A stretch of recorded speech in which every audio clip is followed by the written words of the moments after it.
Welcome to the Fourth Step Podcast.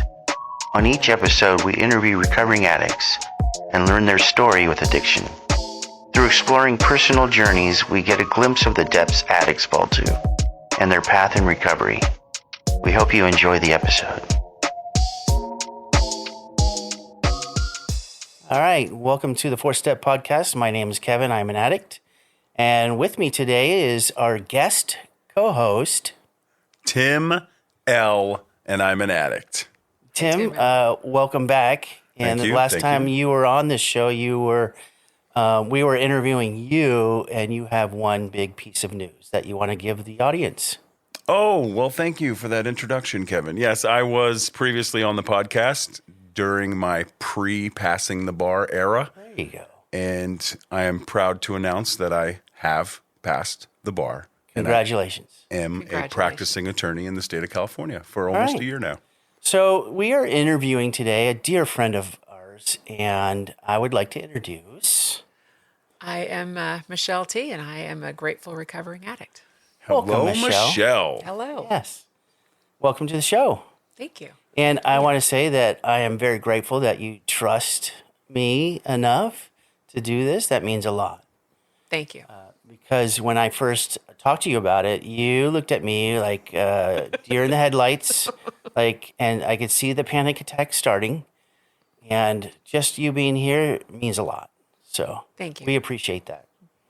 Awesome. And so you know what this is about. Like we talk about, 4-step questions and stuff, and the basics. There's resentments, fears, guilt, shame, trauma, all that stuff that goes into it. And so we like to start with just like, when was the first time you got loaded? And what was that? And how did that happen? Oh, wow. I haven't thought about that in a long time.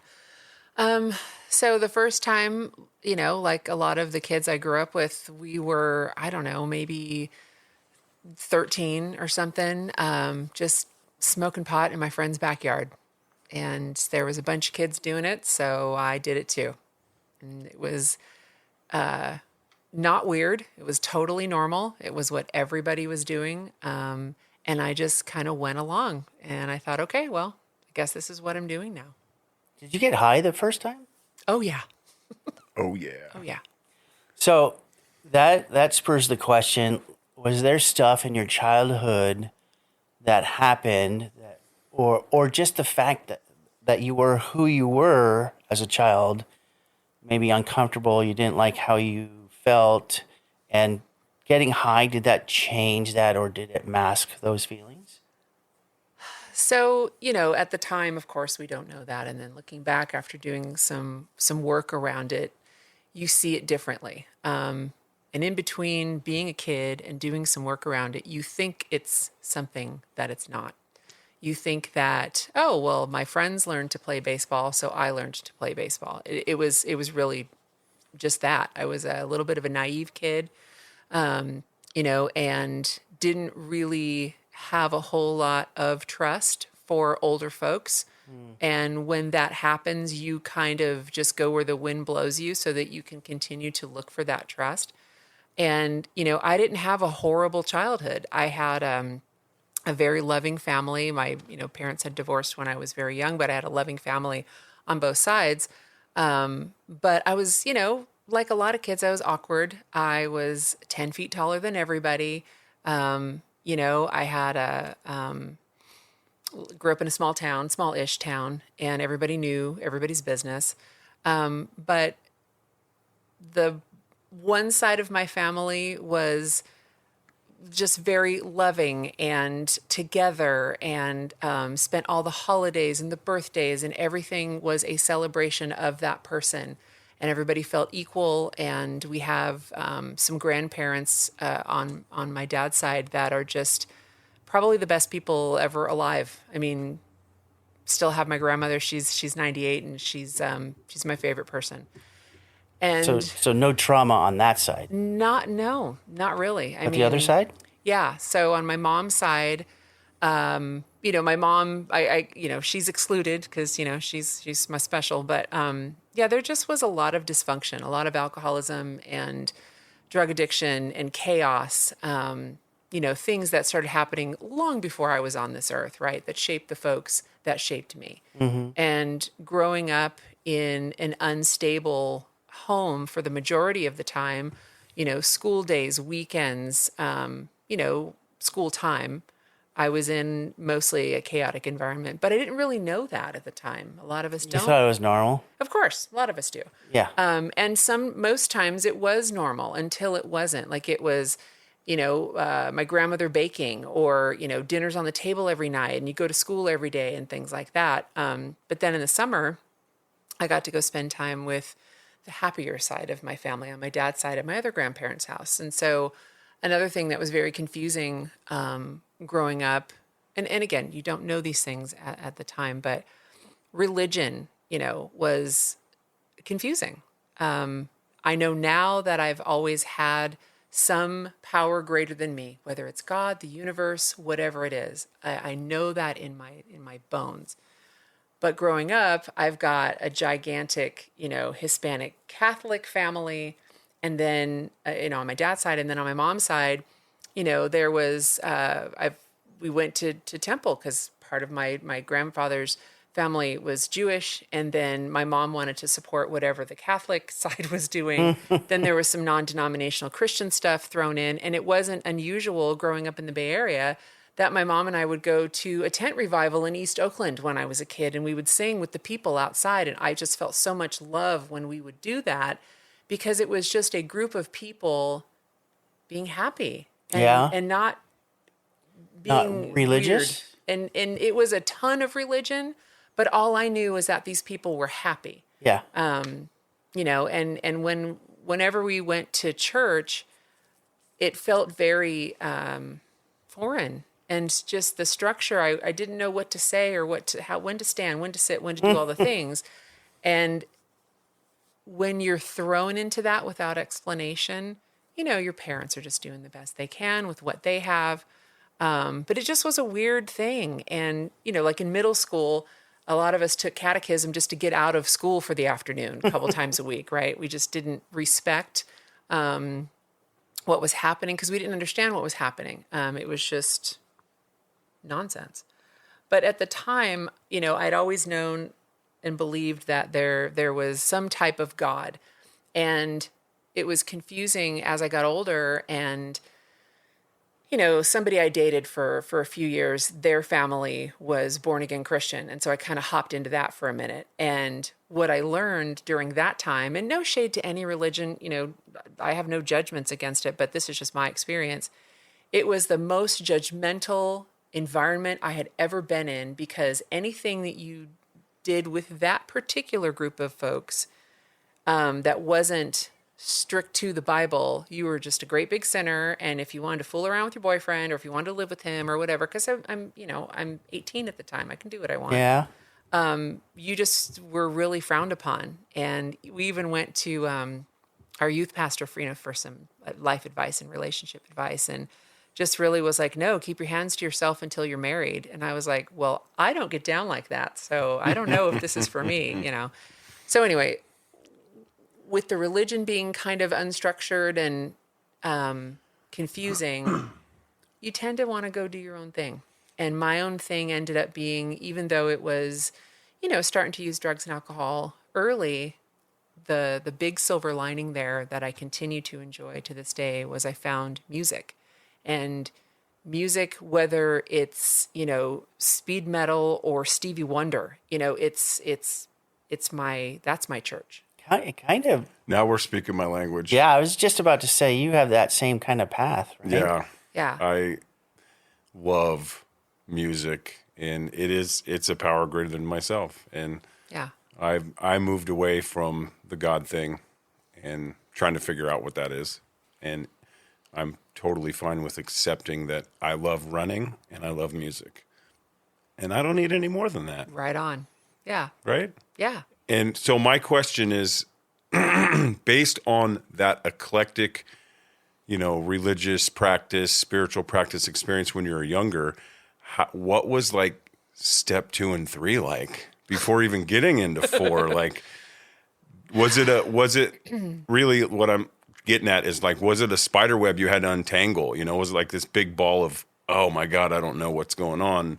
Or was it like a simple transition of like, I know it's not that, That's such a good but question. you know, Well, this is, I guess maybe it's a two-part answer. So I've always been aware of recovery, not participating in it, but watching it as like a spectator, like, You had people in your family? yeah, my dad got sober, thankfully, when I was about 12. Because, when I was 11, he was like, well, you should probably drive the car home from the family event. I'm like, dude, I don't know where we live. I'm 11. What am I going to do? But, Classic. right. So he found AA, and a lot of that I think was due to the fact that my grandparents had loved him through all the things that he had been through. So he knew that he was worth something, and that there was something better than what he was doing. So when I was a teenager, just being wild and crazy, my mom she found my diary one day. Okay. So that was the beginning of the end. And so Your diary had some secrets in well, it? I was the idiot teenager who wrote the truth in a diary. Who does that, You? Yeah, exactly. So, yeah, she was quite concerned. And I don't know how I stayed out of, juvenile hall and things like that. That's a power greater than, right?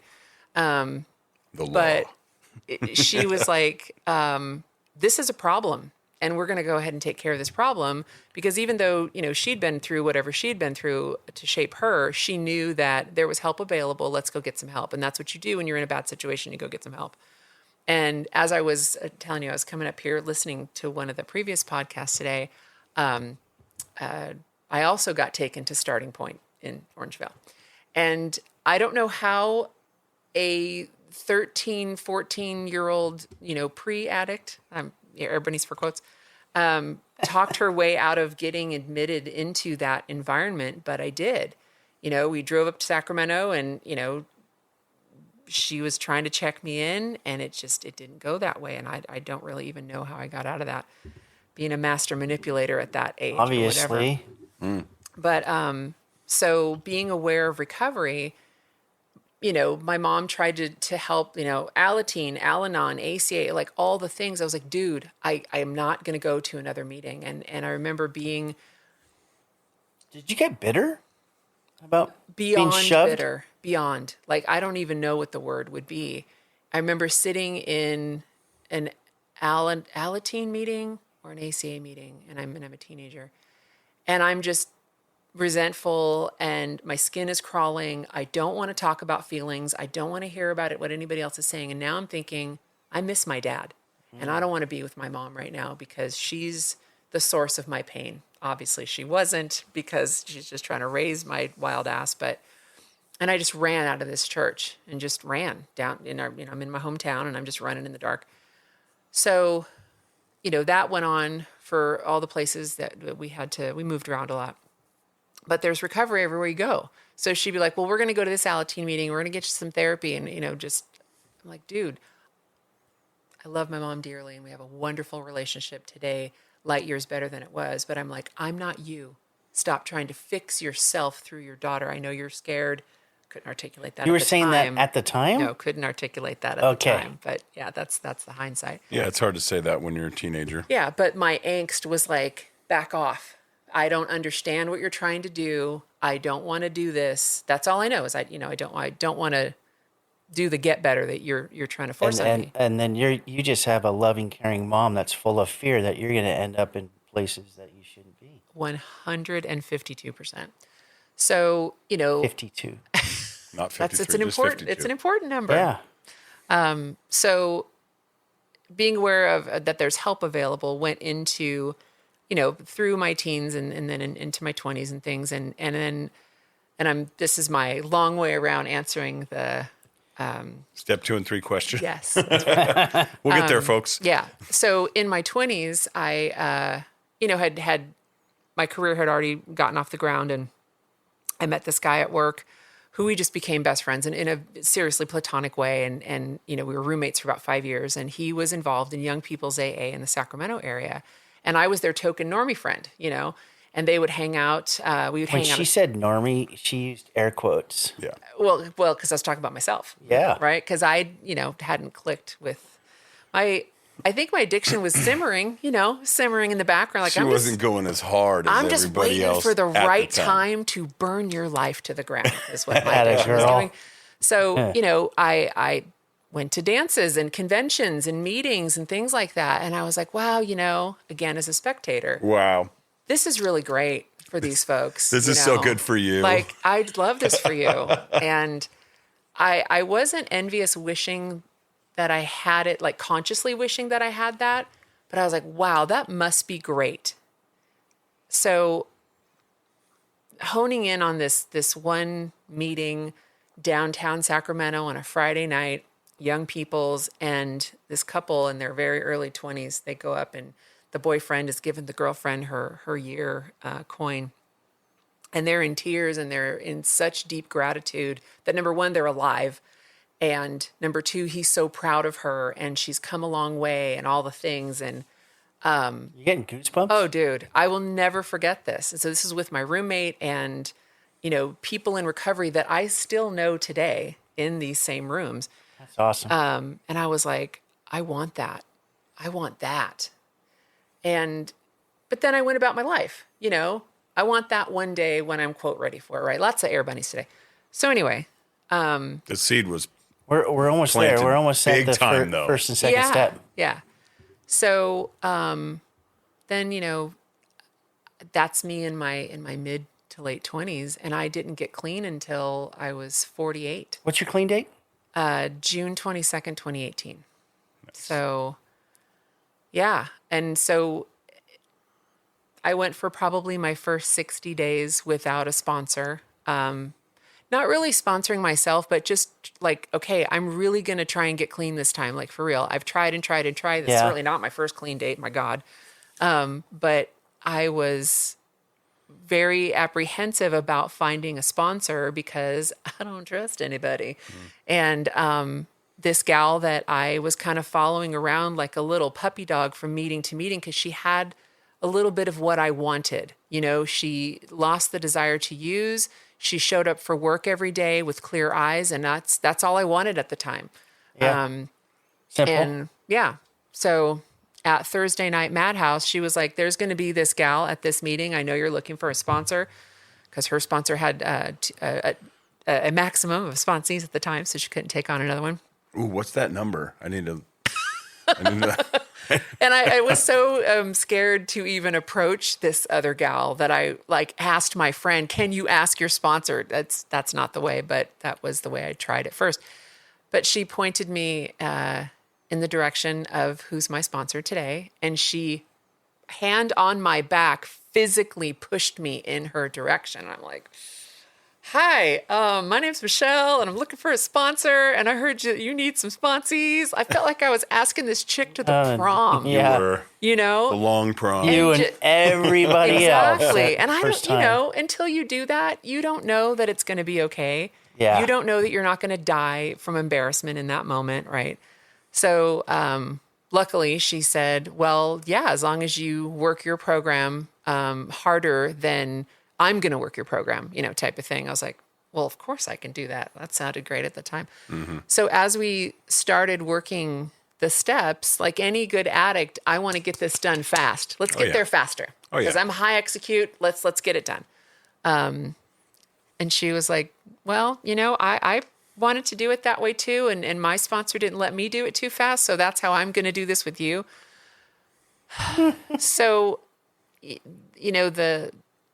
the surrender to a power greater than yourself, I just went ahead and called it God because it was convenient. It's what I knew. And Convenient in the basic text, too. right. And I just didn't. Just a word. Yeah. Whether it's good orderly direction or whatever, I don't want to say this. I didn't want to judge it because I was judging enough shit in my life at the time, and I just wanted some relief. So I was like, I believe in some form of God. I don't think he's some magician sitting in robes in the sky.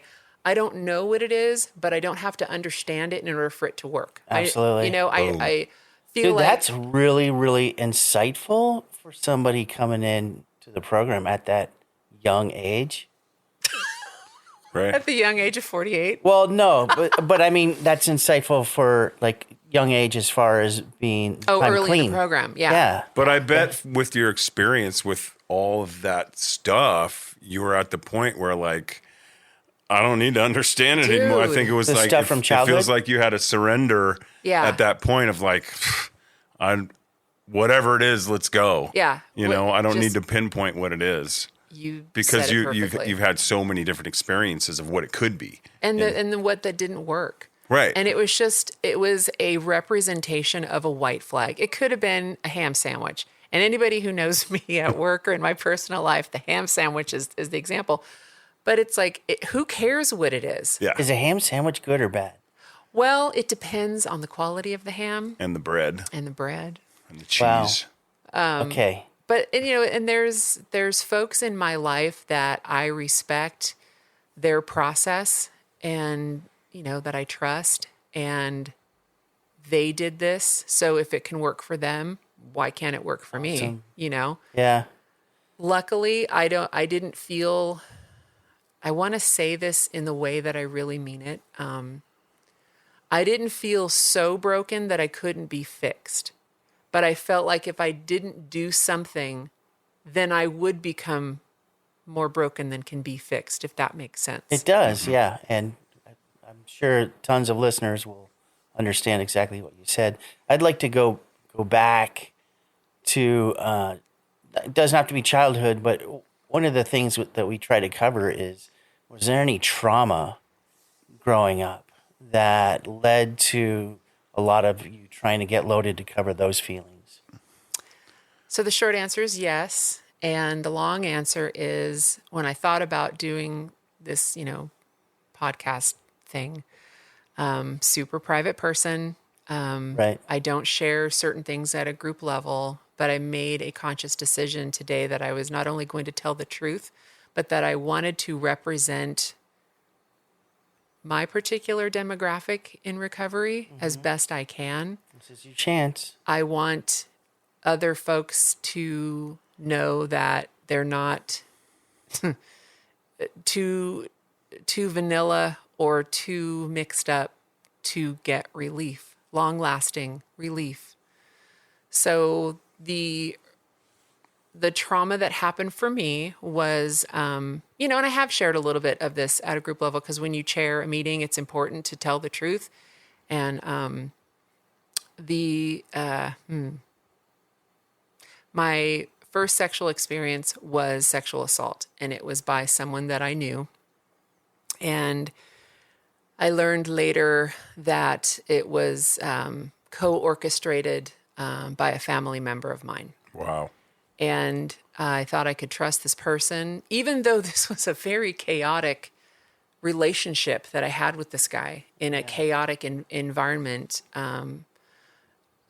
For whatever reason, I just went like, okay, cool, I'll trust you. It just blowing by the seat of your pants through life as a teenager, not my mom's fault, not my dad's fault, not really anyone's fault. It just was, and I think for a long time I tried to figure this all out. And I'm okay with not figuring it all out because it happened. I can't change it. I don't know that I want to put a bunch of labels on it because those labels will evolve over time as I evolve over time. And if I only look at it in one way and try and make that stick, I don't know that I'm doing myself a service. Mm-hmm. Just like with my understanding of a power greater than myself. When I first got to Narcotics Anonymous, I didn't realize that could evolve over time. I didn't know that I would look at it differently. And thankfully, I can look at it differently as I stretch and grow. So in the trauma event, what a normal response is you call a cop, you go to the hospital, you have professionals help you and take care of you. But instead, how that went for me was I started to reach out for help. I called a trusted friend, you know, because we don't have cell phones back then, you know, it's 1982 or whatever. You know, so from the phone in my friend's mom's bedroom, I called this dude that I used to skate with. And I just was like, hey, what are you doing right now? Because I wanted to be anywhere but there. I didn't even immediately leave the house that it happened in because I was like, okay, what am I going to do now? And I thought if I go and tell Jerry, who's my friend, maybe he'll come over and we'll go for a walk and talk about it or something. But right when he answered the phone, I chickened out and I didn't tell him. And I was like, hey man, you know, just calling to see what's up for tonight. Can I ask you, at that point, was there shame and guilt? Did that register, or were you still in shock? There was nothing registering, but what is the next step? Just what is the next step? There was a lot of fear. There was just a ton of fear and a lot of adrenaline and a lot of just a lot of fear. Did like going to your either parent, did that ever enter your mind? Was that an option? It wasn't an option that day, but it was a forced option shortly thereafter. So I left that house on my own, just on foot. And instead of going home, which was maybe 4 blocks away, I went to a party and acted like nothing happened. And when I got there, the family member was there with some other folks because she was in my age group and my extended friends group.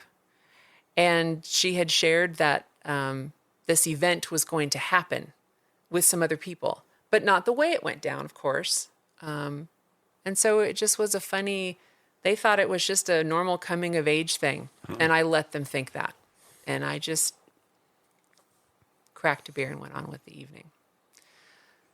So then, you know, a couple weeks goes by and I'm at home and my mom comes in my room and it's just like, I heard you're dating this person.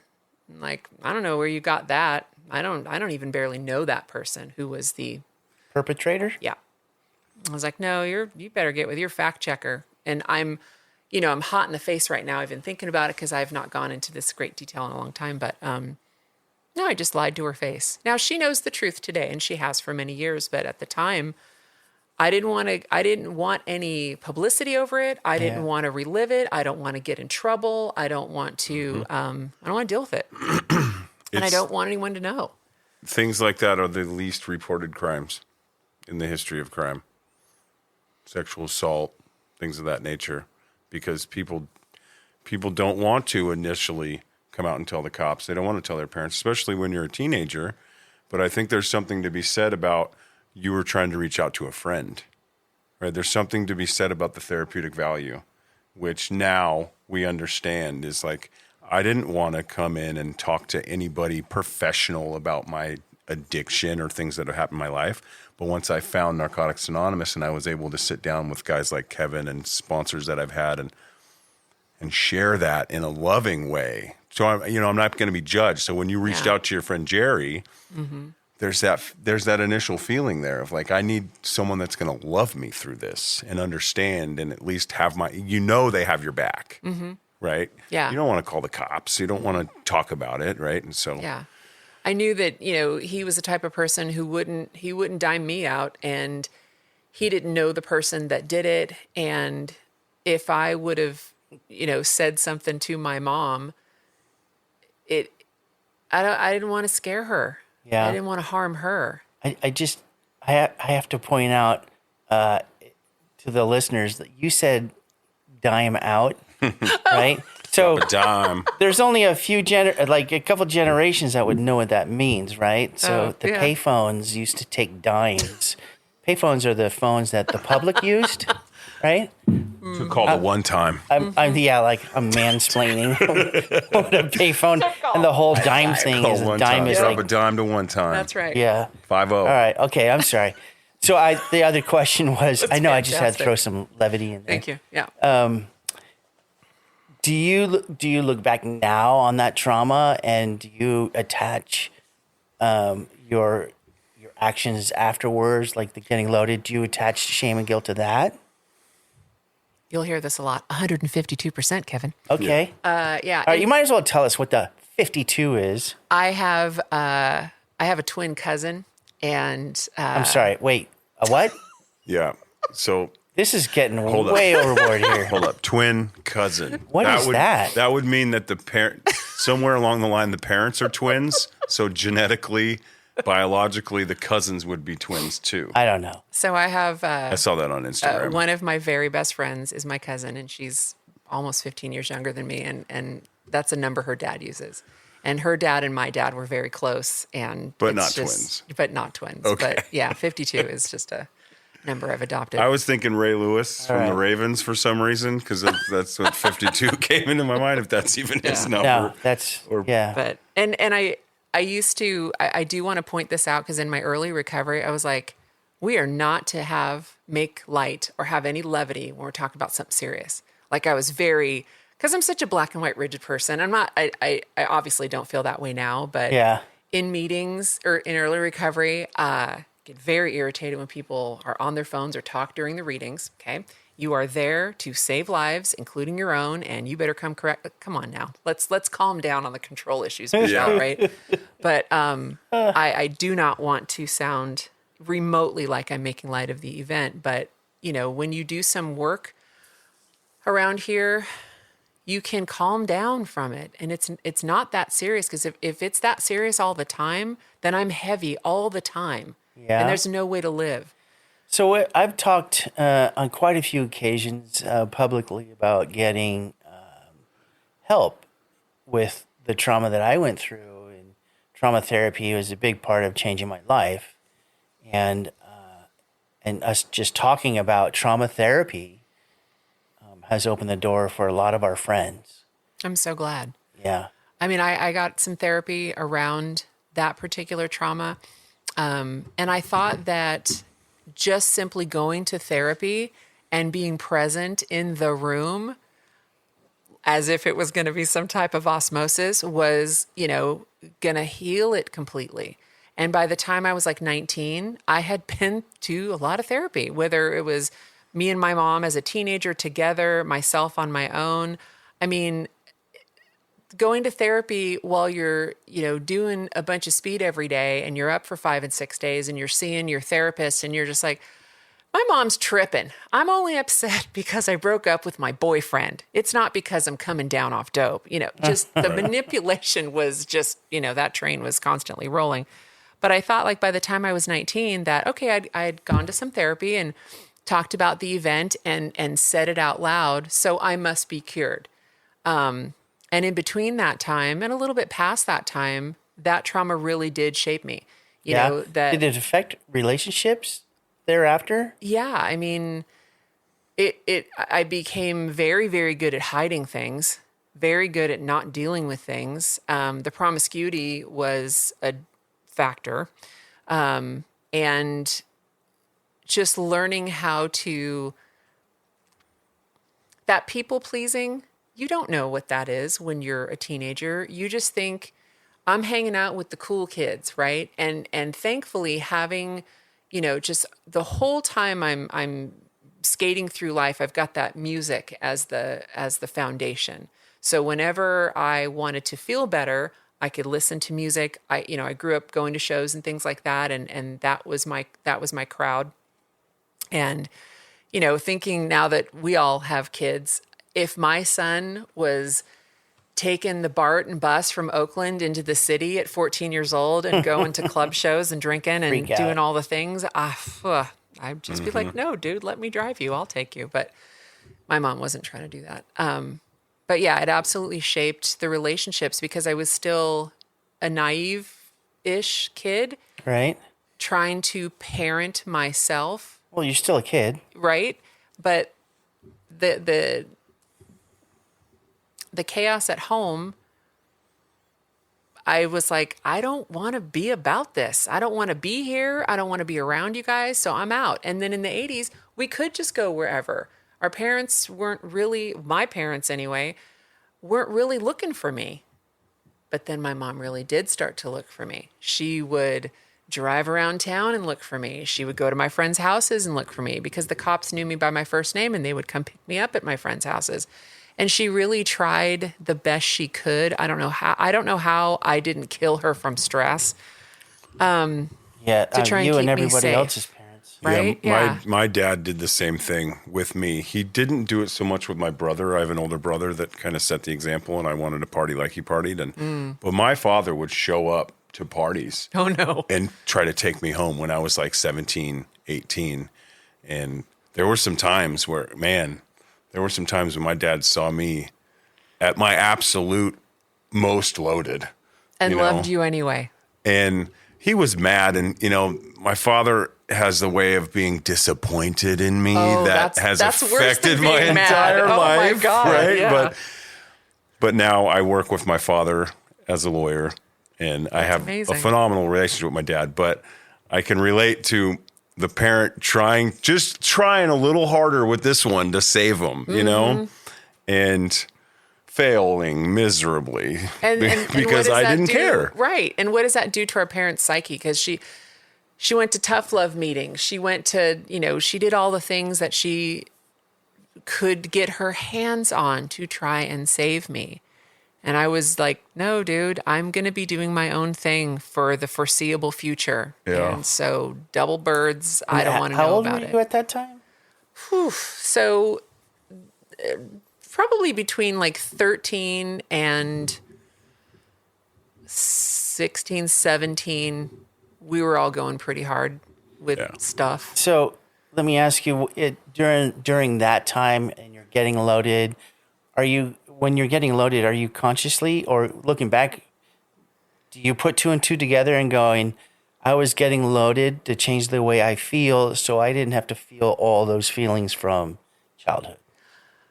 I'm going to say that it's a combination of that and doing what I thought I was supposed to be doing at the time.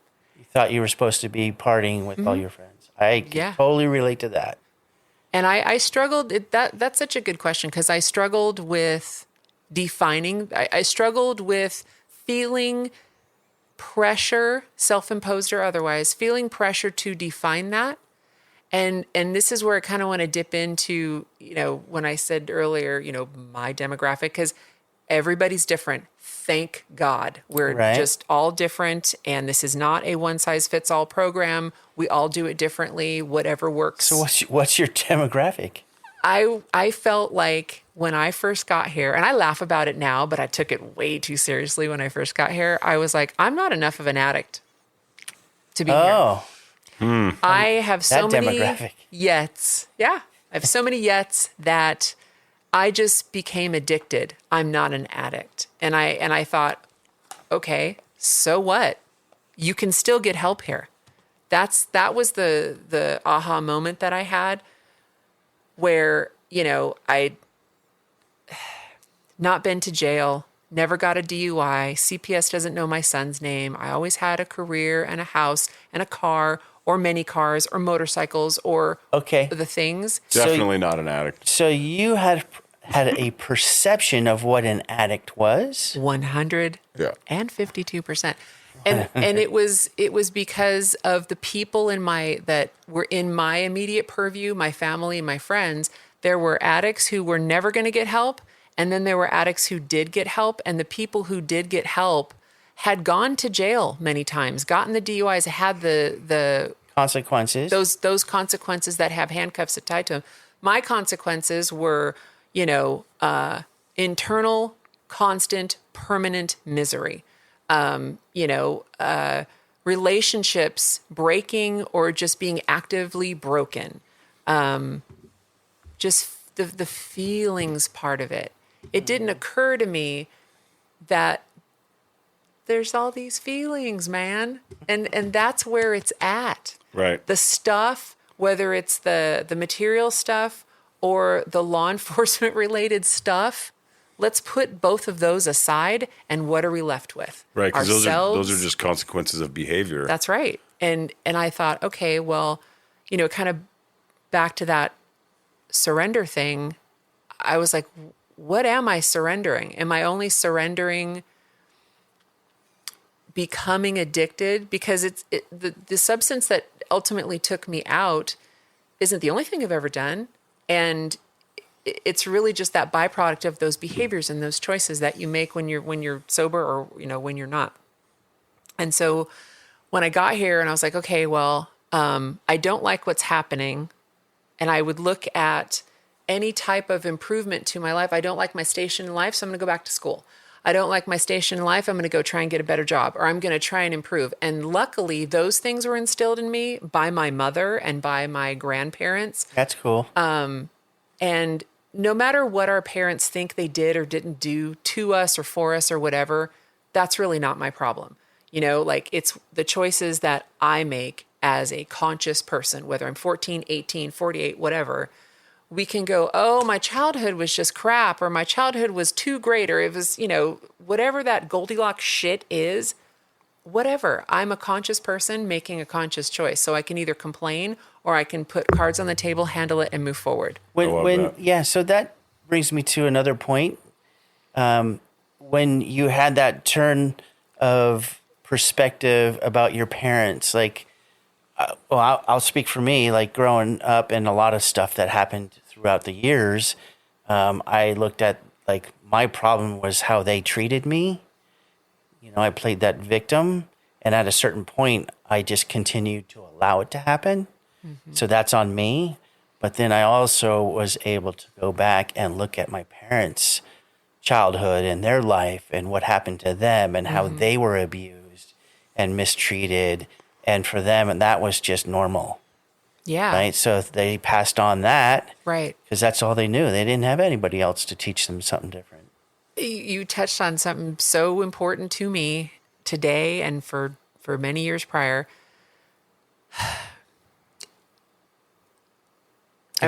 I'm considering telling my mom to listen to this, and I'm not sure if I want to do that because I don't want to hurt her any further than I already have. She's forgiven me, and that's fine. And this is about me. It's not about, anybody else. But, she didn't have a great upbringing. She just didn't. And for decades, I didn't care about that. I'm pissed off at you because you didn't or couldn't or wouldn't do your job, which is not true. She was doing her job over time. Right. And I've gotten some outside help with that. I've gotten some giant relief from doing steps and speaking with other addicts, male and female, because I don't think, when you're new, please don't 13th step anybody when you're here for the first 30 days or beyond. But it's important to get a woman's perspective and a man's perspective. I don't think it's necessary to be that rigid in women with women and men with men for everything, because there's so much knowledge to be had when we share our pain. And, things that happen to women happen to men. And when we're younger and we don't really have that much experience in talking about feelings with other people, we don't know that. Things that happened to my mom happened to her and happened around her because other people were alcoholics and there was a lot of crime and a lot of just inappropriate things. She felt very unsafe. She didn't get to go to school a whole lot. But she did the best she could, and she did some pretty kick-ass things in life. She's an amazing person. And then my dad, he had the most idyllic childhood you could even imagine, beyond Beaver Cleaver. Okay, another dime-dropping Beaver Cleaver. Okay, yep. I guess old references. Google it. Just Google it. But my grandparents were normal. They had some strife, and they didn't hide the fact that... Those are your dad's parents? Dad's parents, yeah. They didn't hide the fact that married people have troubles. Married people get into arguments, but let's try and love each other through it, that type of thing. But he wasn't abused. He didn't have trauma as a kid, but he still ended up an addict and doing addict things. It just goes to show it's not always necessarily biological or? And what a comfort is that, right? Because we don't have to, that's another thing that we don't have to understand in order Nope. for it to work at all. Don't care at all. And I'm like, okay, so totally forgetting what the original question was. You're that we understand that our parents had their own, Oh, right. process. She did the best she could Yeah. with what she had. And I was a spoiled brat. I did whatever I wanted, whenever I wanted, with no regard to anybody else, came and went as I pleased. I don't know how this woman lived through me. That was her job. Yeah. And So Yeah. I have a question for you. Like all of that in your childhood and even in early years, were there stuff that happened then that you're still dealing with the consequences of? I mean, beyond recovery. A lot of people, some people have like physical stuff that happens, or well, I mean, I mean- had some trauma that happened later in life that I definitely deal with on the daily, and I'm happy to approach that. But, childhood stuff, it's mostly relationship management that I had the most opportunity to work on. And what I still deal with today isn't the negative side of it. It's the product of working some steps and getting some outside help helps me to manage my relationships in a more healthy way so that I can look at others as it's their first time being alive too. And they're just trying to figure it out. And I don't have to, actually, this is a big thing lately meaning last couple of years. I don't have to put up with you or be nice to you. I mean, I'll be nice because I'm a polite person, but I are? don't have to deal with you if I don't want to, just because I'm related to you. I don't. Huh. And what other Wow. people think is so beyond not my business, but I really would care too much about what my family thought, certain people. And this is my dad's side because I don't associate with my mom's side. I just don't. Just my mom. And she doesn't either. But I would really want to try and manage their expectations, which is a giant joke to me now because not only can you not do that because it's somebody else's stuff, it's just not necessary. It becomes like this full-time job of the illusion of control. You know what? Tim and I just had this conversation with somebody we love, and his answer and my answer are exactly the same. Walk away. Literally. I'm a Don't big fan of respond. Yeah. Cutting Don't the scissors. react. Get the scissors out. Cut them off. Yeah. And I love cutting people, not cutting people off, but cutting their behavior out Toxicity. by way of boundaries, really. Yeah. Because I really, truly do not care what they think about me anymore. And that is like the giant What a relief. When apathy becomes a spiritual principle. Dude. On the next episode. Oh, and- did you just throw that down there? I love that. I'm a big fan of appropriate apathy. Like, Yeah. there's certain things I just don't care about. I just don't. And no shade whatsoever. Like, go with God. Do your thing. Right, Yeah. Great. Just Whether don't it's do it near me. A person, That- place, or thing, or even a topic. Totally. I don't care. Yeah. And that if that's Like, light- honestly. if Like, that's lightweight to somebody listening, like, oh, I don't have to worry about that. Thank God you don't have to worry about that. Right. It is my dream that people don't have to worry about that. But it gets in the way, and we can't pretend that it doesn't. Yeah. You know? yeah. Yeah. All right. So and then you said there was a later consequence that you're still dealing with now. Well, yeah. So, Was it from using? Oh, yes. Okay, let's hear it. Let's do that. Okay. So I had a very serious accident behind drugs and alcohol, and it did not stop me from using. It did not. It just actually made it easier to use. And Was it a car accident? no, so again, I decided I was going to tell the truth and show up today. And If you're uncomfortable talking about it, it's okay. I'll you be don't hon- have to it's- say I- anything you don't want Oh, to. I've talked about it. It just makes me uncomfortable, but Oh, it's good. okay. Let's hear it. So I,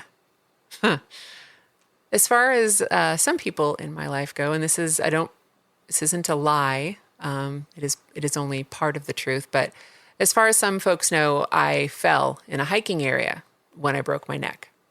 But the truth is, I was under the influence of drugs and alcohol, and I was in a hiking area, but, it was in the middle of the night, in the middle of winter, and I was hanging out with people and hanging out with people I shouldn't have been hanging out with, doing things I shouldn't have been doing. And I'll leave it at that. But I fell off of a little bit of a mini little cliff area down into So you fell off a cliff. a little bit, just a little mini one, I don't think it matters. yeah, to your neck. into a stream. And, I had a trustworthy friend with me, who tried to do the best they could to help me get out of there. But I didn't, have any upper body strength at the time. So they had to go get help. So I was down in this area, for a few hours by myself. And, by the time help came, it was, A few hours? yeah, just sorry, I'm trying to get there. So by the time the ambulance got me to, the ER a few towns away, my blood alcohol was 0.28. So, it had been quite a day and an evening of drinking and getting loaded on other things. So, you're told that, this is going to heal on its own. So now I'm misdiagnosed in the ER. Here's a handful of painkillers and just take a couple days off work. And I'm like, okay, I've not broken my neck before, so I don't know what the protocol is here. Brutal. Okay. So you go home in a collar, and Did they say you have a broken neck? they said you have a hairline fracture in one of your vertebrae. And I went, oh, okay. Now, at the time, was I in massive gratitude that I wasn't a paraplegic? No. I was like, well, I have to go to work on Monday. Yeah. Like, that's all I'm thinking. I have to go to work on Monday, and I'm over 100 miles away from my house where I live with my husband and my child. And my active addiction is so out of control that that's what's happening in my life now. So, now I have to come and get picked up, and, I have to explain this to someone that I'm hurting deeply. And so I just wasn't feeling right for probably the first week. They're like, just take a few days off work. And so I had a follow-up with a surgeon. And before he had 2 feet into the exam room, he's like, we're going to prep you for surgery right now. And I'm like, what? And sidebar, I'm still getting loaded this whole time. I'm off work, but that's just a vacation. You're a very loyal addict. This is Very- greatly inconveniencing. You're getting loaded. Well, it was like, well, I have all this time on my hands now because I have a week off work. So I'm like, what do you mean I need surgery? Why would a hairline fracture, because I've broken bones before. What's the big deal? He's like, I don't know what the equipment was doing in the town you were in, but you've broken, C2 through C6, and you have some blown out disc situation. And yeah, and I was like, okay. But my first thought wasn't my health. My first thought wasn't anything but, I am the sole breadwinner in my family, and I cannot be off work for 90 days. So we need to figure something else out. Can you step out of the room for a moment, Mr. Surgeon, so my husband and I can have a conversation? Yeah. The core of our disease is our complete self-centeredness. Beyond. And so now I'm trying to be, the control freak project manager of my life in this room. And my husband's like, no, you need to have this surgery, and you're going to take time off work, and we're going to figure it out because I love you and we'll handle this. And I just went, okay. So, then Somebody had some brains in there. so thankfully. So, I've got the most guilt and shame look at him. I can't, I can barely accept that this has happened to me. Don't you know? These things don't happen to me. I was embarrassed in front of all of my friends who knew about it at the time. You know, So what were you embarrassed about? Like the fact that you got hurt, or the fact that you fell off a cliff? that I let this happen in the way that it did. Yeah, I think it was the situation I behind was- how this happened. You were, Like, what was that I? you were partying. What was I thinking? I'm burning my life to the ground, and I'm letting myself do that. And I had some dear friends that I've known for 40 years. They had a telephone intervention for me a couple of times, and they were the only people other than my mom that she didn't know what I was doing at the time. I mean, you know, when I was young, they were the only people who were trying to get me to slow down. And it was their house that I was initially recuperating at when I had this accident. And they were just like, "You're fucking up and you need to stop." So that's the beginning of that consequence. But you were saying that you still that's still picking up the tab for that today. Yeah, I have, you know, because that happened, gosh, 6 years before I got clean. Okay. And it changed my life. I have chronic pain. I've got limited range of motion. You know, I've got my migraines are worse. I can't fully participate in life. This is better than what it was before. Because I did that to myself. And I didn't stop. It didn't make me stop using. I just wanted to cover up more and more and more. So I sat in a recliner at my house for 90 days, loaded.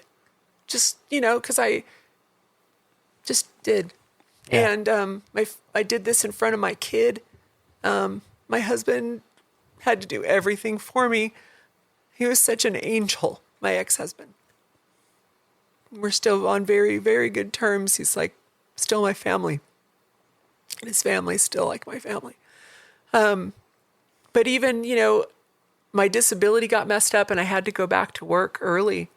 And at the time, you know, I'm living in, you know, 100 and something miles away from my office because I work from home the majority of my time, but I had to travel for work and I had to go into San Francisco a lot and I had to do it on the train and I had to do it without a neck brace on. And, Why?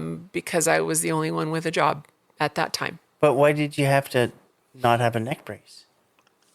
Could you not Because travel? it was too cumbersome and they were, so it was the time for me to take it off and start going to physical therapy. Oh, okay. So I didn't have it on at the time, but you know, traveling for work, and I was you know, I had a job where I stood and spoke all the time and had to move around and train people and fly places and drive places and things like that. But it didn't stop me. I mean, I kept drinking. My addiction just got bigger and bigger. Can I ask you, knowing what you know now after being clean for so many years and hearing so many stories, other people's stories, can you look back at this and going, oh, it really is not so unique that like you fell off a cliff and broke your neck? You know, like, Absolutely. And at the time, I felt like I was the only person that could happen to. Intellectually, you know that that's garbage. But like, I see that now as, you know, no different than a handcuff consequence, no different than a prison consequence. Exactly. It's, you know, definitely a prison of our own mind or, you know, something like that. So that took me to taking action in my own life about my addiction was not on my radar. My life was so obviously out of control. But I really thought I was managing things. I still have a job. this is after the broken neck? Oh yeah. this She's is still functioning just fine. Yeah, just everything's cool, man. This just needs to heal. And I'm not a stupid person. You know, I'm a bright chick. You know, I've You got are it going on in the brain very department. intelligent. But tell that to our emotions, right? Yeah. So I'm running on emotion, and again, my friends are trying to, this specific demographic of friends are really trying to get me to get my shit together. And I'm considering it, like, I'm aware that I have a problem. Now I'm at that phase, whatever it's called, I'm like, I'm aware of it. And one day I'll do something about it, but that day is just not today. So I thought, okay, I want to improve my station in life. So, you know, fast forward a while, I'm just going to do an outpatient because that meets my requirements for my job schedule. So, you know, I went to an outpatient thing, and the gal that I was mentioning earlier who introduced me to my sponsor, I met her at a Kaiser outpatient. And I thought, okay, I'm going to go do this. And when they told me I had to, you know, do a UA every time I'm there, oh, I'm so indignant. Don't you know I'm on all this prescription medication now? And they're like, well, that's neat and everything, but you can't be on it if you're going to be in this program. And I was like, okay, I guess I have to stop doing that then. Or how am I going to finagle a doctor's note to take my medication and be, you know, part of this outpatient program? And how can I sneak drinking? How can I lie to these people? But I'm really trying to The get wheels better. are still turning. Oh my God, I just wanted, So glad I don't live that life anymore. what a relief, right? I just want, How can I manipulate this to stay loaded? how am I defiant to myself? Yeah. So It just doesn't work. It's a paradox. it just doesn't. All It's a right. complete paradox. But Yeah. this chick took me to meetings outside of the outpatient, and I was like, okay, I'm going to try. So I went to meetings loaded. I went on days when I was trying to quit. I'd have a day clean, and then I would mess up. I'd have 2 days clean, and then I would, you know, quote, mess up. So I did that for a while. Well, then I kept taking my prescription medication, and as we know, addiction is a progressive, you know, thing, and it was not going to stop me. And I, you know, started drinking again. And it took me 3 outpatient programs and 1 inpatient to really get me to throw up my hands and surrender, you know, in the desk chair that I sit in every day at home now. That's where I surrendered on that day in 2018. I was like, I can't do this anymore. And so when I started to go to meetings, I wanted to go to meetings where I wasn't going to run into anybody that I knew. And, you know, so I went to some out of town ones because this is my private hell. You know, I'm going to go deal with it myself. And when I would share in meetings, I would try and be as honest as I could. I don't know that I'm an addict. I think I'm just addicted. And these women that I met were so loving. And although some of them would chuckle in my face, like, oh, sweetheart, that's such a cute answer.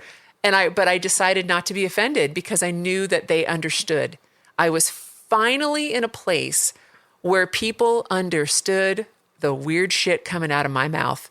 And I didn't have to feel afraid. I didn't have to feel I like, love that. Right. I love that.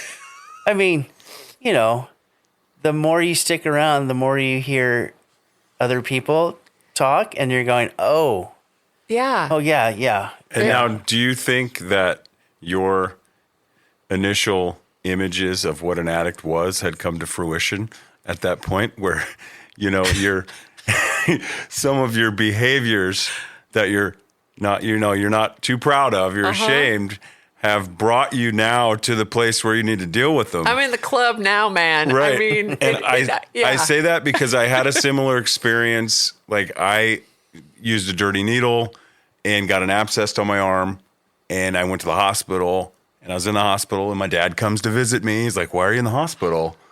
And I'm like, it's a spider bite.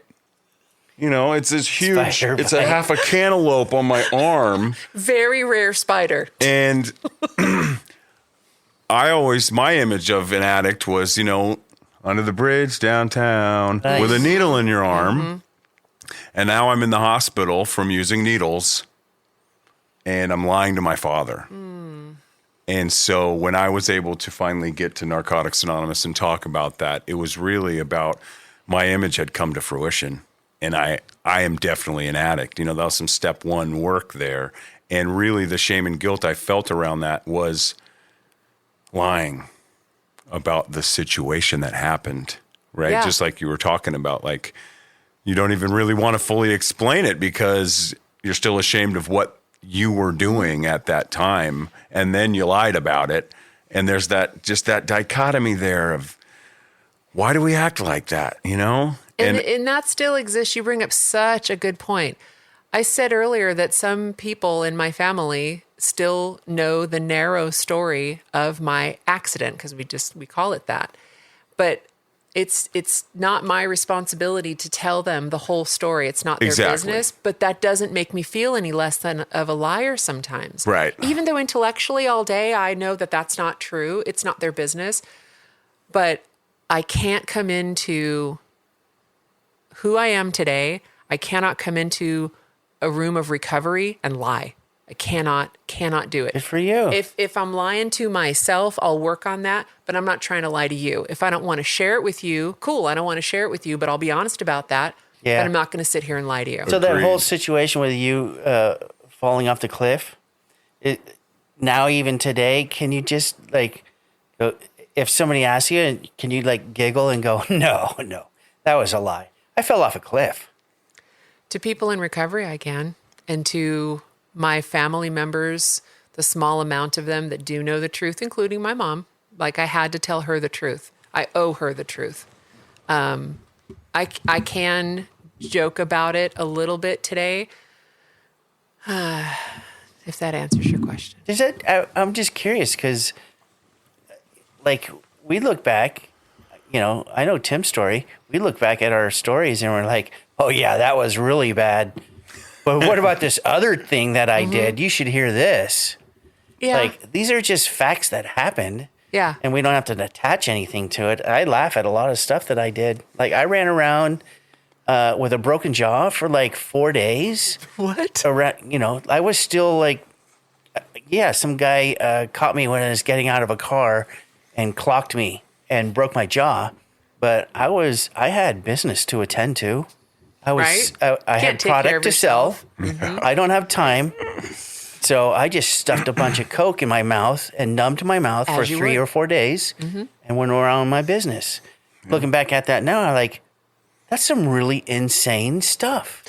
For sure. And I mean, I have some work to do around this still, and I don't see it the way I used to. I don't react to it the way I used to.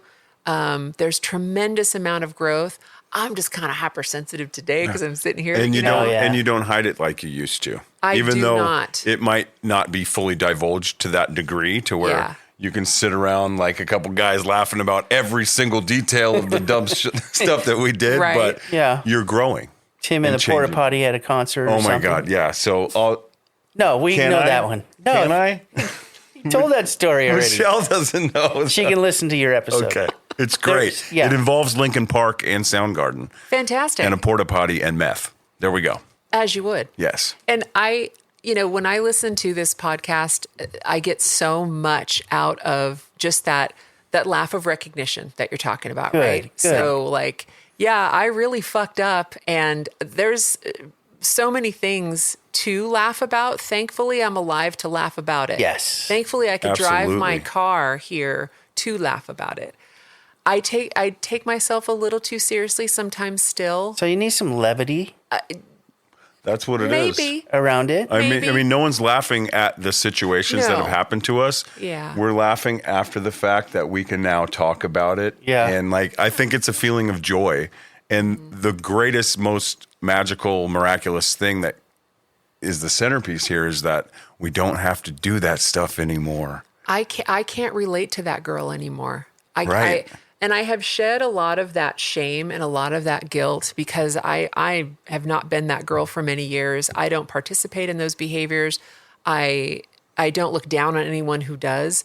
I know that it was just a part of my life that happened, and I don't want to dwell too much like on the event itself, but the things that I was running from at the time. Oh yeah. You know, it's like, and let me be clear, it wasn't a cliff, but it might as well have been. I mean, it was definitely an extremely long, steep drop. But we're not talking Wile E. Coyote here, okay? I mean, I don't want to be Well, dramatic about it. Okay, we're just like giving you that option to just go. And then there's that one time that I fell off a cliff and broke my neck. Yeah. Oh my God. Yeah. Okay, so beyond that, right?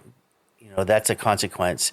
What were some of the reservations that you had trying to get clean? Like, if this happens, I'm going to get loaded. Or did you even act on some reservations and get loaded? So I acted on reservations and got loaded before this last clean date for sure. I've had maybe a couple of close calls since my last clean date, but my reservation was, pain of relationships. Luckily, I didn't use over that. Oh, wow. My reservations, were my chronic pain. And luckily, I have not used over that. And I don't want to go, I don't have any reservations. I probably do. I don't want to be so arrogant about my growth that I think I don't have any. I just can't articulate what a specific one is, but I have a healthy fear of my brand of addiction because I don't think everybody's addiction is the same either. I don't use like you do. You don't use like I do. Yeah, Your I get that. recovery might kill me. My recovery might kill you. That shit I take very seriously. But the reservations, I can't think of one right now, but I don't want to pretend that potential isn't there. I don't live in fear of it, Good. but I can't think of one. Well, I mean, there's like typical ones that a lot of like parents that end up getting clean have. Like, if my child dies, I'm going to get loaded. There's no way I can live through that. Or a family member dies, and then the list goes on. I feel now that those reservations tend to be debunked Yeah, the longer you stay clean. I agree. And then That I can relate with. Yeah, you watch other people go through it, Yeah. and you go, oh shit, they went through it and didn't get loaded. But I feel that there's a solution for everything, period. like There is that. a solution for everything. Might not be the one you want. It might not be your first choice. You might go into it against your will, but there is a solution for everything. Because I didn't live through all this stuff and get clean to be miserable. Right. Well, and also, like, cocaine's not a solution. No, it's Yeah. not. I mean, meth is not a solution, Tim. No, but that's exactly how I view the steps too, right? Like what's the problem? What's the solution? How do I apply it? There's And- 1, 2, 3 for me. And I like where you guys are going with that because there is a healthy solution for Yeah. everything. There is an unhealthy solution. There's for a everything. logical, And reasonable- it's, like, what am I going to choose? Because I'm clean today, making these choices. I have full control of my faculties these Yeah. days.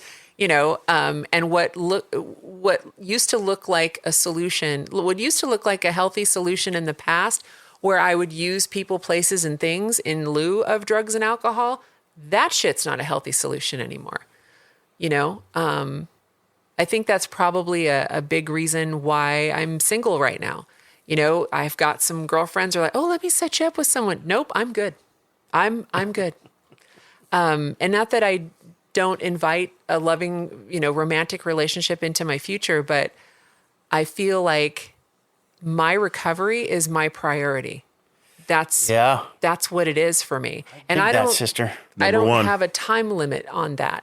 It's there's things I want to accomplish in my life, and I'm grateful to have a healthy, active relationship that makes both of us feel good with my mom, with my kid, with some very, very dear friends that I've met in this program because I didn't trust anybody when I first got here either, and there was this couple that, I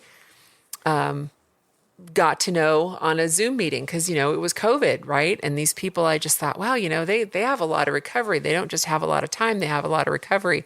And I don't trust anybody, but I think I can trust these people. And they are a couple in recovery. So I can see that works. That's awesome. Okay. You might know them. I think I do. I think you do. I've just met some really amazing people. Like if I could get like a top two things that I'm grateful for recovery, it's the relationships, and my health. I do have some chronic pain and some things that happened since, my accident, and it's at that residue. But I know how to take care of myself now. And if I wasn't clean, I wouldn't have figured that out. Nice. Agreed. Yeah. So the reservations, you didn't really get too deep on that, right? You didn't really have a lot. What Yeah. about resentments? Do you carry any long-term resentments? And then have you overcome them today? Like getting clean. What resentments did you bring with you? More importantly, do you resent yourself for using for, The most. I'm the person I resent the most, but a lot of that has been alleviated. I've definitely worked through some resentments with family members, my mom included, and not that my mom is like the star of the show in my pain or anything like that, but it's such a significant relationship in my life that I wasn't willing to let go. There's like we were saying earlier, we got to sometimes get the scissors out, and I have done that. But like there was a time when I was so resentful to my dad for not showing up the way he needed to, or the way my mom felt that, he needed to. And the one major thing that she did in the face of all of the addiction, because my mom's not an addict, by the way, and she's got just all this addiction and dysfunction swirling around her from before she was born, and she did me such a favor when my dad was absent because he was out, riding his motorcycle and drinking and doing whatever he was doing before he got sober. And then, he may have done some things after that because he, went back out. He's one of us. But she never disparaged the dude, and he earned disparagement. Like, Yeah, but so she didn't she never talked shit about him. in front of you. Yeah. Never. And I don't even know if she talked shit about him when I wasn't there. He's your dad. He loves you. He just doesn't know how to show up right now. He just doesn't. He's not in a safe place right now, but it's not your fault. It has nothing to do with you. And she would. Your mom has a beautiful heart. Of gold. Of Beautiful heart. absolute gold. And I was, she knew that my grandparents were a safe place for me. So that was her pathway into getting me into a healthy family environment. If she couldn't do it in our own home, she was going to do it in this other way. And thank God that she did. Yeah. And so that way, with, going rounding back to the resentment thing, I would ask her when I was a kid, why does everybody else have a dad and I don't? What's up with that? I would cry and whatever. And my dad would be in and out of jail and things like that. And I just didn't understand because I'm a kid. And she's like, he loves you. He's just having a hard time right now.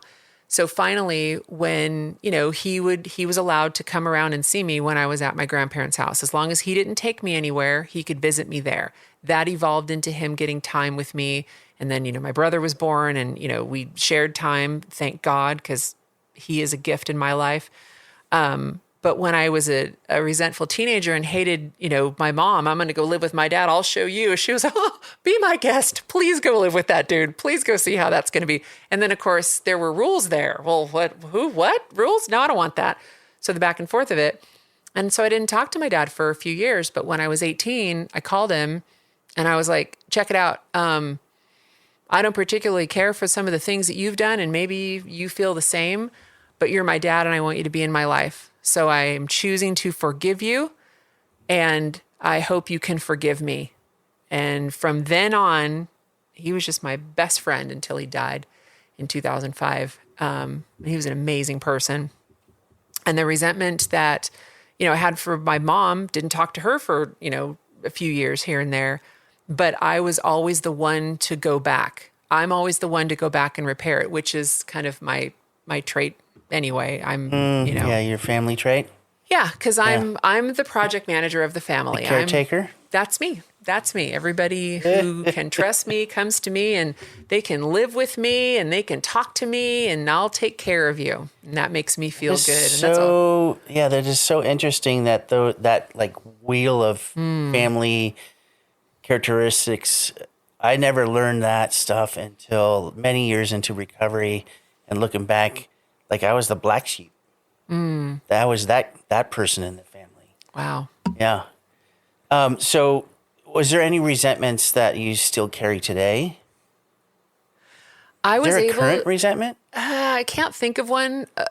I mean, I have a little one about, not a little one. There is one about myself. I still have to work through some things with myself, but I was able to release a lot of resentments through working a fourth step, through, things like that, where I could recognize, if you look up, I encourage those listening, if you haven't looked up the word resentment in the dictionary, and that's another thing, we can drop our ego and look shit up because we, newsflash, don't know everything.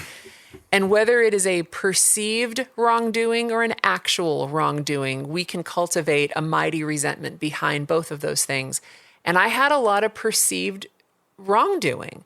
And the folks that I felt did me wrong, as I dropped my ego and was honest enough to really assess what was happening, the facts, not the feelings, I saw their part and my part.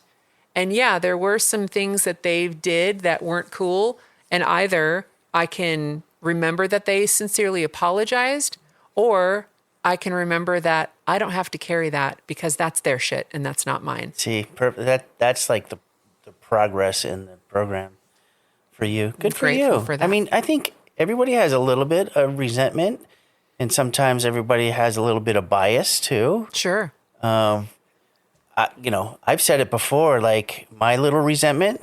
I like how you said, "Oh, it's just a little Just one." a little mini one. My little mini one, like, and I make fun of it too. It's like Priuses that drive in the fast lane at 65 miles an hour. Like we're gonna laugh about it, right? Yeah.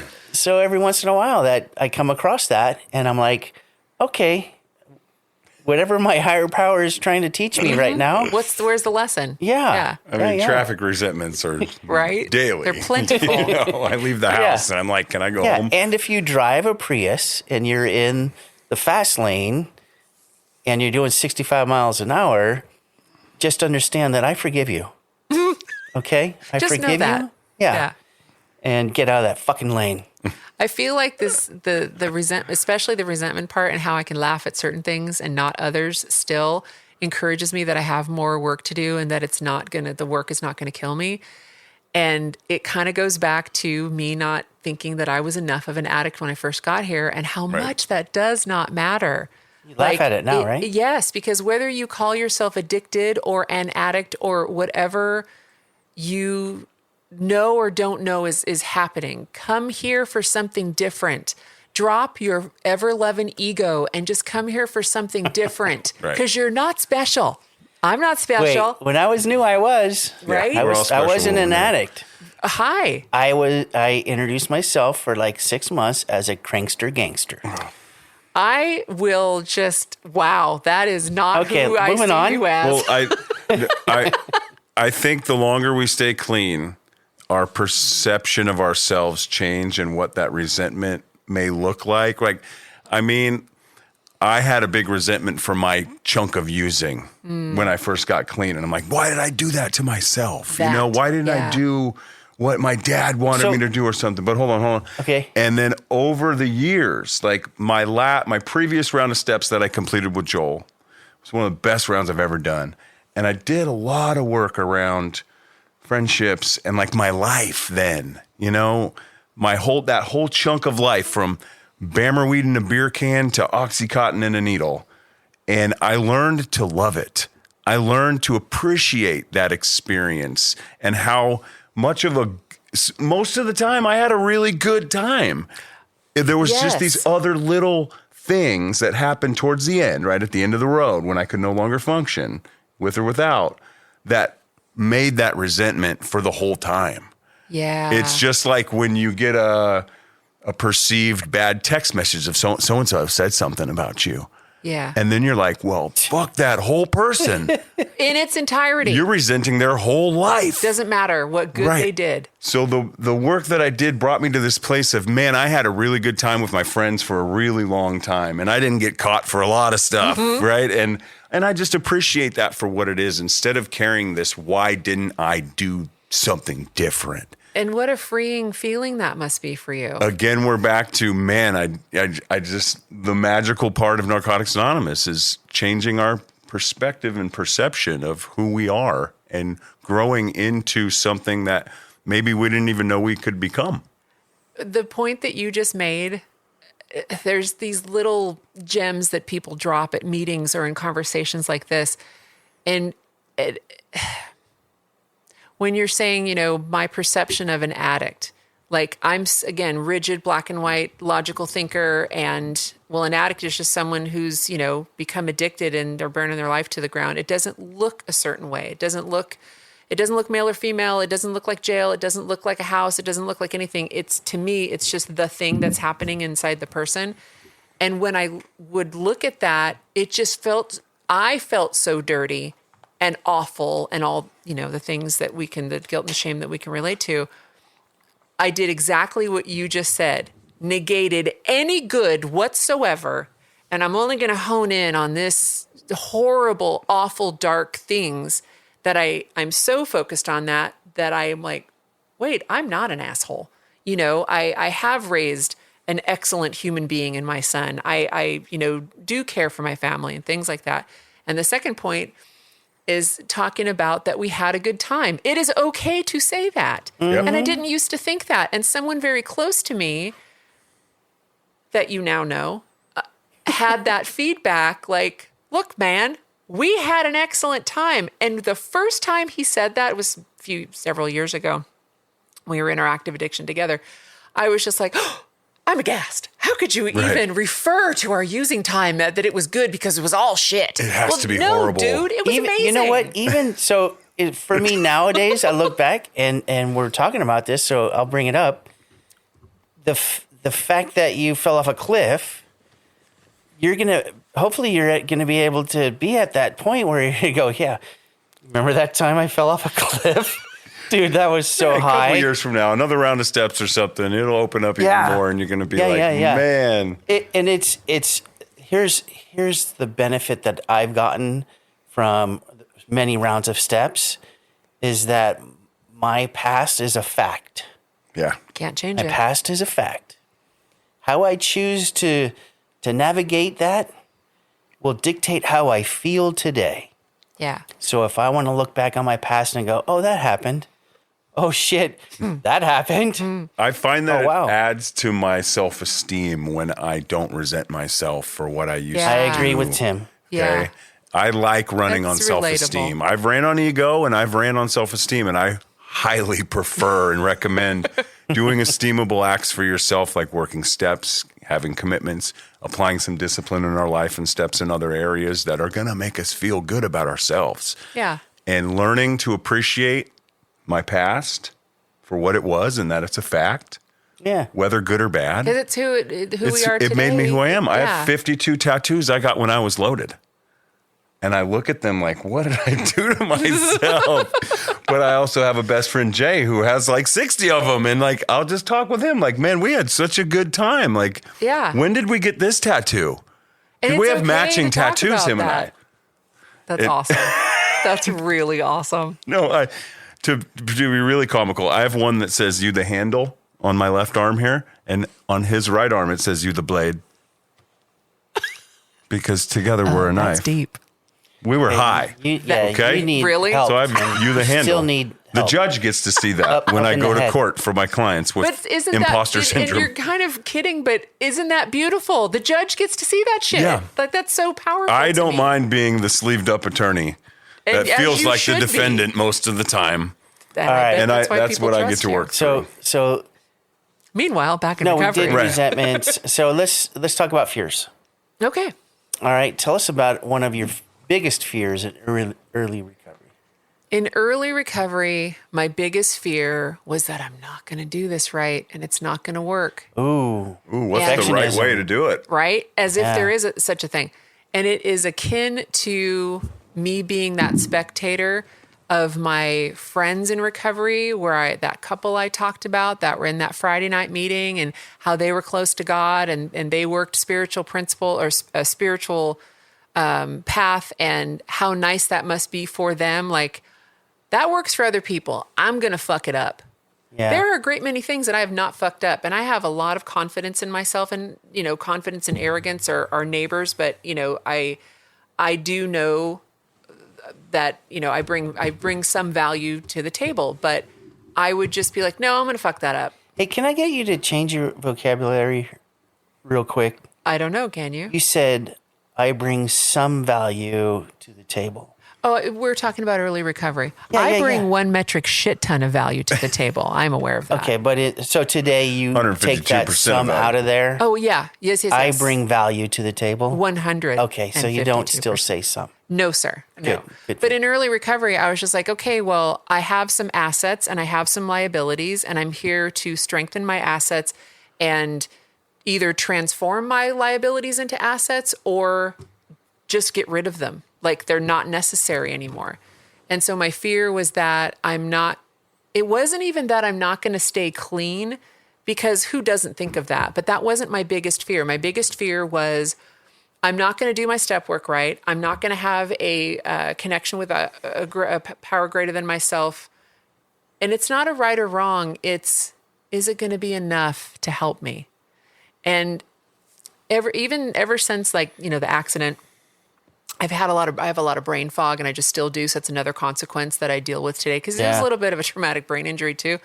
I don't know why I laughed at that part, but it's the way it is. And if I take myself too seriously, then I won't achieve those other things. If I can't drop my ego, I won't achieve those other things.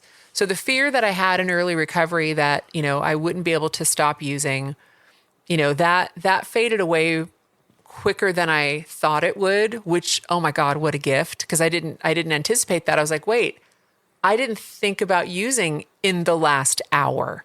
Because, I have just over 6 years today, but there was a time when I couldn't put 6 hours together, not in a row, and the fear of, well, the biggest fear I had when in early recovery, and my sponsor will tell you this, because, man, that woman is an angel.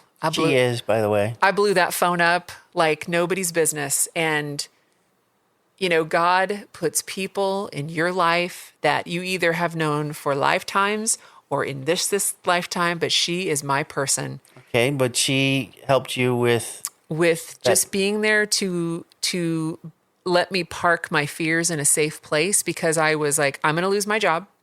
My boss is a bitch with a capital C. It's all her fault, because I didn't realize that I was the problem yet.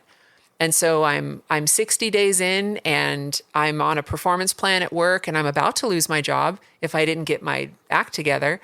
But she kept reminding me, zoom out, and I was just fearful, not only that I was going to lose my job, but at the time I was still supporting, my ex-husband, my son, my mom,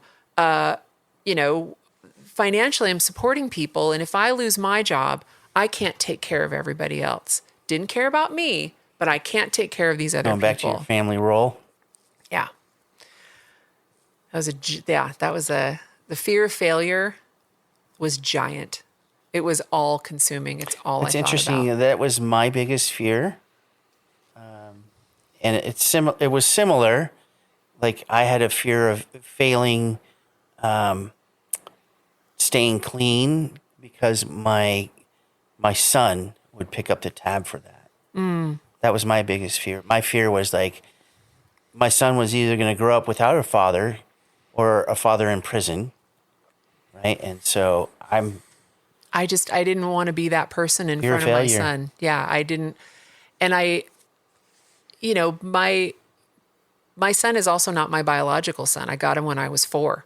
When he was what? 4. I was going to That say. was not a weird Freudian slip at all. I got him when he was 4, because his biological mother was not in the picture, because my ex-husband and her had split. She had split, because she was an addict and she had to go do what she had to do. This was stepson? All right. And that you but- raised from 4 years old? Yeah, and I'm his mom. I'm Yeah. the only mom he has, and he is my gift from God. And you know, he's one of the best people I know. And I, how am I going to throw that gift away by continuing to be in my active addiction? Like my toes are curled right now just thinking about him seeing me, because he didn't see everything, obviously. He knows about my accident, and I've been truthful with him about my addiction. We have talked about it. Like, him and I are square. That's a dude I can tell the truth to. Cool. You know, he's 28 years old. He's a great person. He's just an amazing part of my life. And even though my ex-husband and I aren't together anymore, and we split during the height of my active addiction, and, you know, I jumped right into another relationship right after that. I didn't have a cooling off period. I didn't take any time for myself. I was like, hey man, I'm going to just continue to do what I want to Did do. you have a fear of being alone? No, which is funny. I love being by myself. You yeah. can be fully self-supporting without a man There's or a that, woman. There's that 152% Okay. factor. Yeah. Yeah. And when, you know, my ex and I, when we broke up and I, you know, was on my own for the first time in 25 years, I was like, hold on. I am living on my own, paying only for myself monetarily. I can come and go as I please, and I'm working this wonderful job that is such a gift. I love my career. I love the company I work for. And I get to be clean, and I've met all these amazing people. I have repaired relationships. I'm healthy. I'm upright. I woke up on this side of the dirt. I've got it going on. Like, yeah, I'm very content in that way. That's awesome. Do you have any fear that affects the way you are in relationships? I think it would be a good idea for me to work on myself a little bit longer before I jump into a romantic relationship. Very aware of that. So, like, for example, a fear of, I hope they like me. Oh, no. A fear of harming another person because I'm not healed. Yeah. I think it's really cool, though, to point out that what you say about your son is that he's this amazing person and you have this great relationship with him now, even though you were going through the ringer. You're for the asset section of the 4-step, like, you are a huge contributing factor to why you can say that that young man is such an amazing person, because he had an amazing mom. I love him so much. Even though mom has been through what mom's been through, we still have the ability of raising amazing people, right? That's just in you. That is a 152% asset that you carry 152%. for real.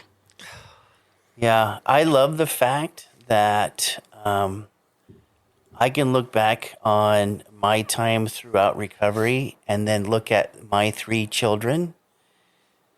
All 3 of them are uniquely different from each other, but all 3 of them are amazing human beings that have their own stuff, right? They have their own trauma, their own fears and stuff, you know, but they've been exposed because Jen and I have been in recovery all of their lives. They've been exposed. And so, you know, like our youngest son knows all the words to all the prayers in the program because he's hung out in the meetings his whole life. That's awesome. And you know, the other 2, you know, older kids were sitting in meetings when I had like 10 years clean, you know, and I love that. they would sit in color with other members of the program on the floor. And if anything, you know, comes to pass for my son where he might need this type of help, he knows where to get it. Exactly. You know, he's had a best friend since they met in kindergarten, and they're roommates. And his best friend's mom, she's in the program too, and she's also an amazing person. So they know where to go if they need help. That's awesome. I love Seed that. is planted. All right. So how are you showing your gratitude for your recovery today? On the positive stuff. I mean, the biggest thing is that I work some type of an honest program. I mean, I have to continue working at my recovery, and I have to surround myself with like-minded people. And, I have to, the thing that keeps me going is when my sponsor is like, what do you want out of this? When we were first getting to know each other, it can be hard to articulate what you want when you're new because you don't know. You just know you want relief. You just know you don't want that. And she's like, what's one thing you want to be? And I want to be an honest woman, period, full stop, whatever that looks like. And for me, that is something that's more deeply personal than, the in all our affairs part of it. Like, This is just, I want to be an honest person because that means I'm not lying to myself. And so to show gratitude for what has been so freely given to me, I, number one, got to give it away as often as I'm afforded to. I got to tell the truth. I've got to, if I give my word, I have to keep it. If I'm asked to be of service, I don't say no. I work steps, I meditate, I pray, I go to meetings, I meet with my sponsor, I connect with other addicts on the regular. I show up for my job, I show up for my family. I have to show up. I feel like that's how I can show gratitude. How I feel gratitude is immeasurable. And I think we can all relate to that. Yeah, right? Absolutely. I'm just curious, and there's no requirement. Do you happen to sponsor anybody? I don't sponsor anyone at the moment. If someone asked me to, I would sincerely consider it. And the reason I give that particular answer is I haven't completed a full round of steps yet. And if somebody surpasses me, am I qualified to help them? I get it. So what step are you on?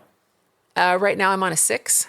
Yeah. And, if I'm sure that those who love me or those who are listening would be like, well, maybe it would motivate you to finish I get all that. I do. I wouldn't not consider it if someone asked me though. Okay. Yeah. You'd be a great sponsor. I'm just going to throw that out there. Appreciate that very much. That doesn't make I will me tell you this at all. that you, you have the qualities of, obviously, because of your family dynamic and your place in the family, like you're the caretaker, that you have that quality of, and hopefully healthy way of being a sponsor, like to be there to help. I hope so. I'm definitely a big fan of being in someone's support group, support circle. Yeah. And I know from watching my peers in the program that, it's not a one size fits all when a newcomer is trusting you. And there may be some very serious consequences that person is facing that will impact you. That you may or may not be able to handle emotionally. Mm-hmm. Or it could be the most beautiful shit ever and no bad stuff will come to them. It's a crapshoot. You don't know what you're going to get. Yeah. But isn't that the beauty and the fluidity of everybody's different? And sponsorship's different for everyone. Right. And if there's something that I don't know the answer to, there are plenty of resources we can tap into because either somebody's going through it, they've been through it, or they know somebody who has. And this free network of, good health is available to all of us. So it's strange, right? Because it's free. It's free, by the way. Mm-hmm. Yeah. No dues. Nope. All right. So it's just cost your whole life. Yeah. Just that. Just the one thing. One you thing you have qualified to by change falling is off a everything. cliff, so Right. you're welcome. And that's how I used to show up when I would go to young people's meetings because I think my people kind of knew before I knew. And somebody outed me at a dance one time, and she goes, "Oh, she's one of us." I was like, "Oh, how dare you!" So when I would go to a meeting, and if someone would ask me if I wanted to share, well, if if anyone knows me for any length of time, I'll talk your face off. But when I don't know you, I'm very quiet, right? That's but I true. would say, hi, my name is Michelle and I'm qualified to be here. And the person who suggested that that was an option for me to say, I was like, oh my God, that feels so good. I could participate, because I had that connection with those folks, because who wouldn't relate to that? Yeah. And I so much wanted that in my life, but I didn't feel that I didn't know or believe or whatever, that it was accessible to me, even though it was happening around me. It's like, dude, it's accessible. It's right next to you in the chair next to you, You're in it. Yeah. Now, Stop trying to prevent your own so health. your gratitude, just let me guess. When you share with others the NA way, all right, That's when my gratitude speaks. That's right. most clearly. Yes. Yes. All right, this is the hardest part of all right now. Are you ready for this? Drum roll.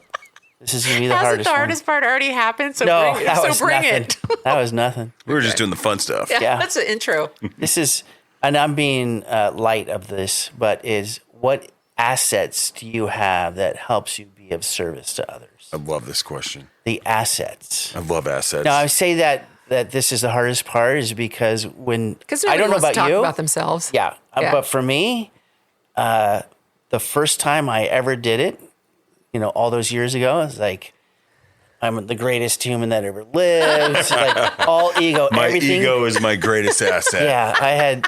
It was all ego, right? And then the second round of steps, it was like I couldn't even put an asset on there because I understood that I was this biggest piece of shit ever because I had this Okay. giant list of character defects. So in my story, I often will say it is a very odd dynamic to feel superior and a piece of shit at the same time. Mm-hmm. And that's how I felt. It's not that odd, by the way. Right? Most of us are like We get that all the time. Right. Yeah. But it's an odd dynamic for a human being to try and navigate that. Yeah. Because you can't. You just cannot. You don't know this at the time, but you just have to let it happen. So what was the question? What are the assets to help you be of service to somebody? Yeah. Honesty, open-mindedness, and willingness, and we are well on our way. Like There you that. go. That's There it. is. And I have the ability, whether I feel this way about myself or from what others have shared with me. So I went to, I like tangible examples. So I can sit here and tell you that I'm honest, and I can tell you that I'm forthcoming with information, that I'll lay down some shit on you and we'll just deal with it and cards on the table. I can say all the things. But I like a evidence-based person. Me too. I can believe in God all day or the universe or ham sandwich or whatever it is, but an evidence-based person at the end of the day. So we went to this NA women's spiritual retreat camp out recently. And this is the third time I've gone. It is some life-changing shit. I love the connection. Even though I complain about knowing the pain I'm going to be in when I come home and I'm in bed for a day, because it really does wipe me out and I don't really, The physical pain. yeah. Okay. Let's be clear on that. But the emotional expansion of my heart and soul at events like this is without parallel. There's this, without giving it away to folks who don't know what this is, if you are ever asked to do an angel walk, please do it. And I've been a participant, but this time I got to we'll just say there's a sender and there's a receiver. And so for the people who know what this is, they'll know what that is. Mm-hmm. But I say all that to say I got to be a receiver. And after the event was over, I have an all over chill just thinking about how magical this was. And it sounds hokey at first when you don't know what it is. And what kind of weird ass spiritual stuff do you people do in the mountains? People this just don't. confirms that it's a cult. Yes, everyone can rejoice in that it's a cult, and they were right. This gal that I probably have seen her at some meetings because she looked familiar, and I'm horrible with names. I'm better with faces, but whatever. I'm walking to the ladies' room, and she's there, and she says, "Hey, you were my receiver, and I remember your voice." Aw. And she felt some type of good way about what I'd said to her. And I mean, you could have knocked me over with a feather, stuff like that. I don't know this chick, but I know what I want to say to someone because I know how they feel generally. I can't jump in their body and feel their feelings, and I would never assume to tell someone how they feel. But when you are in a type of trust fall like that and you're willing to do it, that's giant. There was a gal at this retreat who she had it was a, Friday, Saturday, Sunday thing. And on Friday she had 1 day clean and she brought her sister with her. I don't know what her life was like before that day. The next day, Saturday, was her 50th birthday. And that's how this woman chose to spend her weekend in early recovery. And I was so proud of her. You get to be proud of people that you don't know. That is the most magical shit. But just this gal telling me that whatever I said to her made her feel better and she wanted to hug me about it, that's giant. People in my life who are addicts, recovering addicts, active addicts, normies, whoever, when they tell me that they trust me, when they tell me that they know they can tell me something and I will not tell another soul. Now, if it's harmful, we're going to work on that. Okay. I'm not going to go spread your business, but I'm not just going to go, yeah, tell me a bunch of weird shit that you're going to do to yourself and I'm just going to keep it to myself. I'm not that chick. But if somebody trusts me with their feelings, that my mom trusts me now, she's not afraid of me anymore. That's giant. That is huge. That my brother trusts me and we have some differences of opinion when it comes to recovery and he trusts me. That's giant. The person who lives with me right now, he trusts me. That's giant. And I'm not responsible for what he does or how he does it. But when he's at my house, the rules that we've agreed upon, they work for both of us, and they didn't work before. They did not work before. That's awesome. Yeah. People who trust me. So that brings up like a really good point about the change in dynamics of our internal workings, right? Because when we're getting loaded, trust is not a thing. No. My very first sponsor, we talked about faith in the very beginning when I was first doing steps, and he would say, did you ever, give so-and-so some money to go get you some drugs, and you believed that they were going to come back with your drugs? And I was like, yeah, that's how every transaction ever went, right? He goes, so you had faith. And the fact that we come in here not trusting anybody to where we're at today, where people are telling us that they trust us, Yeah. that's huge. Trust is the growable asset, Yeah. right? We learn to trust ourselves, and then people start to learn how to trust us. And then maybe we start to trust others, Yeah. or at least be able to discern who we can trust and who we can't trust. A good word, Yes. discern. I don't like the word judgment so much. Discern. I like discernment. I mean, of course, we're going to be aware of our surroundings. Stick with the winners. Like, okay, well, how do I figure out, right? Right. I have to discern instead of judging you and saying, oh, you look like a loser or your behavior sounds like a loser. Right. Maybe that person's going to turn into a winner. You don't know. We and did. what is a winner to you? Right. You know? And it's different for everybody. It's different. It might be a biker club. They're full of winners to somebody wants to be, Absolutely. or a softball team or whatever. Or someone you know. who's different than you on the outside. Right. Yeah. So if we can learn to There's discern bias there. Yeah. where that trust can fit, because there's people I don't trust. I'd pull out the scissors, Yeah. right? But there are people that I do trust that I would allow to babysit my 18-month-old daughter. Right. I trust you.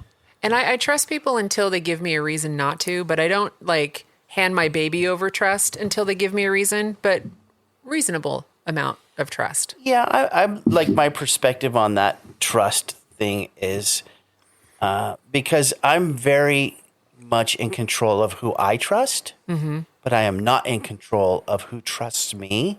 Yeah. And so my actions, the way I treat other people, I've learned that dictates how other people see trust in me. And for me coming in, like I was spewing racist and homophobic stuff when I first got clean. That's the environment. I know. Shaking your head. And now going, he's wearing a shirt that says ally. Yeah. Yeah, a rainbow shirt. But I Okay. love that I have no idea who that Kevin was. So that's my point, right? Me too. He's probably a dick. Yeah. Probably. But I'm using my so discernment. the change in my program, over the years, that somebody, like I had sponsored people, but somebody that asked me to sponsor them that didn't have the same skin color as me, and I'm like, you want me to sponsor you? And I go, yeah, I trust you. That probably blew like- your mind. Fucking blew me away. Yeah. That's I so didn't know awesome. I had progressed in my program that far to realize that other people look at me as a trustworthy person. I love and when that that happens. changed my life. I love that. That throws that while you guys are describing that, it takes me back to the question you asked earlier where, when we're young, did we use to not feel and stuff like that? And a lot of us did. I didn't really cultivate that that skill until I was older, and it wasn't right before I got clean either. And so not being able to trust yourself, that is so odd. Like today it's odd. Isn't it weird? Yeah, like today it's like, well, duh, I can trust myself. But at the time, I mean, using against my will, didn't realize that was a thing that I had been doing, because that sounds like a contradiction when a sober mind hears that. What do you mean you used against your will? You can't do anything against your will. The hell I can't. I got clean against Hold my my will, beer. Watch Yeah, me. exactly. Yeah. Very much hold my beer. But I can't, to your point, I can't imagine being the gal who wouldn't come out of her room, wouldn't open the blinds, afraid to take a shower, like stuff like that I don't know that girl anymore. Yeah. Best Yeah. part. But I don't Yeah, want to yeah. forget that girl existed, Like I said, that those are just facts. Yeah. Your past is and a with fact. those fears and even the apprehension, I'll just use that word in a lightweight way. The apprehension that I had on any topic discussed today, I am pretty much an open book, but I want to do a good job. And that's not a people pleasing thing. It's like, I don't want to say too much self-centered shit because then I'm not in the message. Yeah. I'm not in the truth. That's why you just tell the truth. Yeah, and I can take my fears and my whatevers and I can sit next to them on the couch today. The old me was so saturated, such a heavy wet wool blanket of shame and guilt and I'll never be this and I'll never be better. And it's like to shed that and to really genuinely release it in front of God and everyone. I don't want to go through all this healing in front of you guys. I want to do it privately, my way. I want it to be all smooth. That's just not how that shit works. No. But I'm very grateful that I agree to do things that make me uncomfortable because I know if a healthy request is making me uncomfortable, that shows me that that's my opportunity to stretch and grow. And the reason it makes me feel uncomfortable is because I want to do better and not hold myself at some unrealistic, bar of perfection or anything like that. It's just that it means something to me. And I know that it matters because if I didn't care about you, I would have been like, let me blow that guy off. I don't want to do that. Yeah. But it's important to talk about stuff. We have to get it out and because I have to hear you guys talk about your stuff. When I first got to NA, I didn't know that was a thing either. Like, holy shit, I really needed to hear that person's story so I can get out of my own head, which is up my ass. So I need to, learn how to release by way of example. That was my biggest, one of my biggest fears starting the steps is that, I don't know about you guys, but for a lot of us, looking at step 4, from the places that we've come from, like we had to go to places, incarceration and stuff, and that atmosphere, we don't tell on people, right? And then writing all our stuff down in a 4-step, That's evidence now. you've got to be kidding me. Yeah. That's the way I perceive the 4-step. Like, I have stuff that I'm never supposed to tell anybody ever. Right. Well, I learned, through some healthy mentors, right, is that we're not here to confess to crimes. Yeah. And that's the whole essence of the 4-step. It's like you said, to start shedding this stuff and these old belief systems and these old behaviors and these old ideas that we had in our mind of who we are and what we look like and the things we did and X, Y, Z. And it's an example of your recovery that when you have the fear around the podcast, your assets took over. Your defects were like, nah. Especially if I didn't know Kevin, hell no. But your assets were like, this will help you grow. Yeah. That's all it was. And you have this drive in you that you want to do better.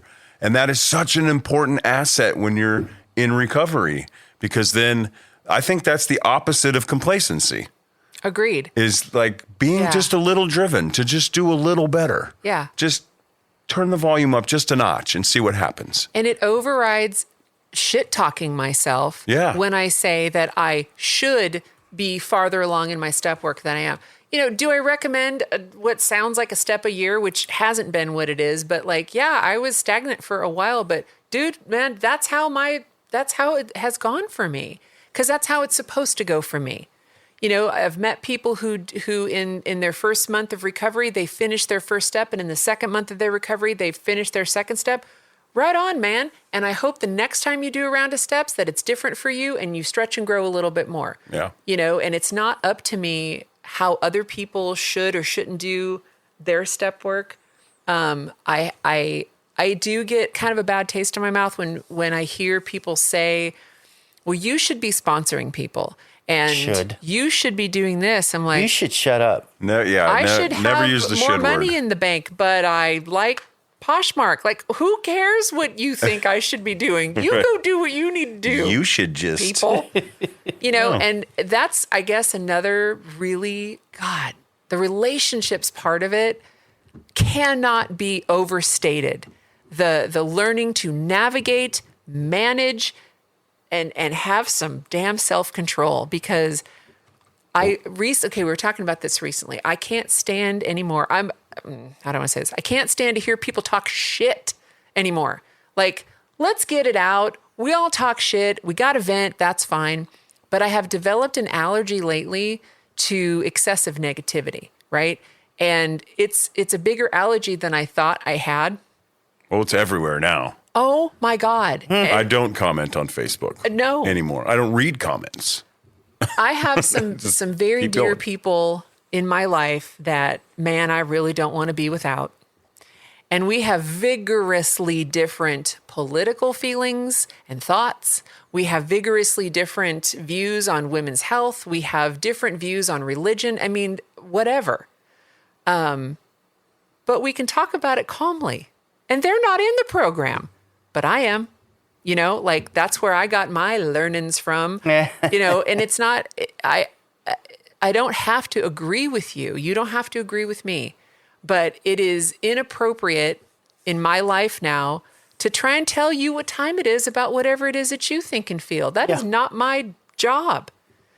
And we were talking about getting to a point where I have to vent about whatever's going on in my life. But once it turns, because you kind of don't know where that line in the sand is about when it's going to turn icky and turn into shit talking, but your gut does. Mm-hmm. Your brain might not know it, but when you start feeling like, yeah, this isn't really what I want to participate in, but now I can speak up to others in that scenario when it's happening and respectfully tell them that, can we focus on the healthy solution?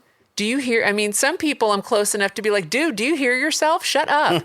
But I don't know everybody that way, but I have the opportunity to walk away if I need to. But just the judgment word, I think judgment is a fine word because I have to judge what is good for me and my family in life, right? That's also that discernment, right? But the harsh judging of others, I just automatically thank God, thank whatever. I can't get down with that anymore. It makes me feel like garbage. You've like grown in your program. We don't have to act like that Who knew? anymore. Yeah. Right? I just keep on going. I see it all day and I'm like, I just don't engage. Yeah, and it doesn't make me think I'm better than anybody because I will say some things. You know Yeah. what? You know? You say that. I'll tell you this: when I don't engage, I feel better. Mm-hmm. I don't think I am better, but when I don't Yeah, engage and I feel better. I actually physically feel.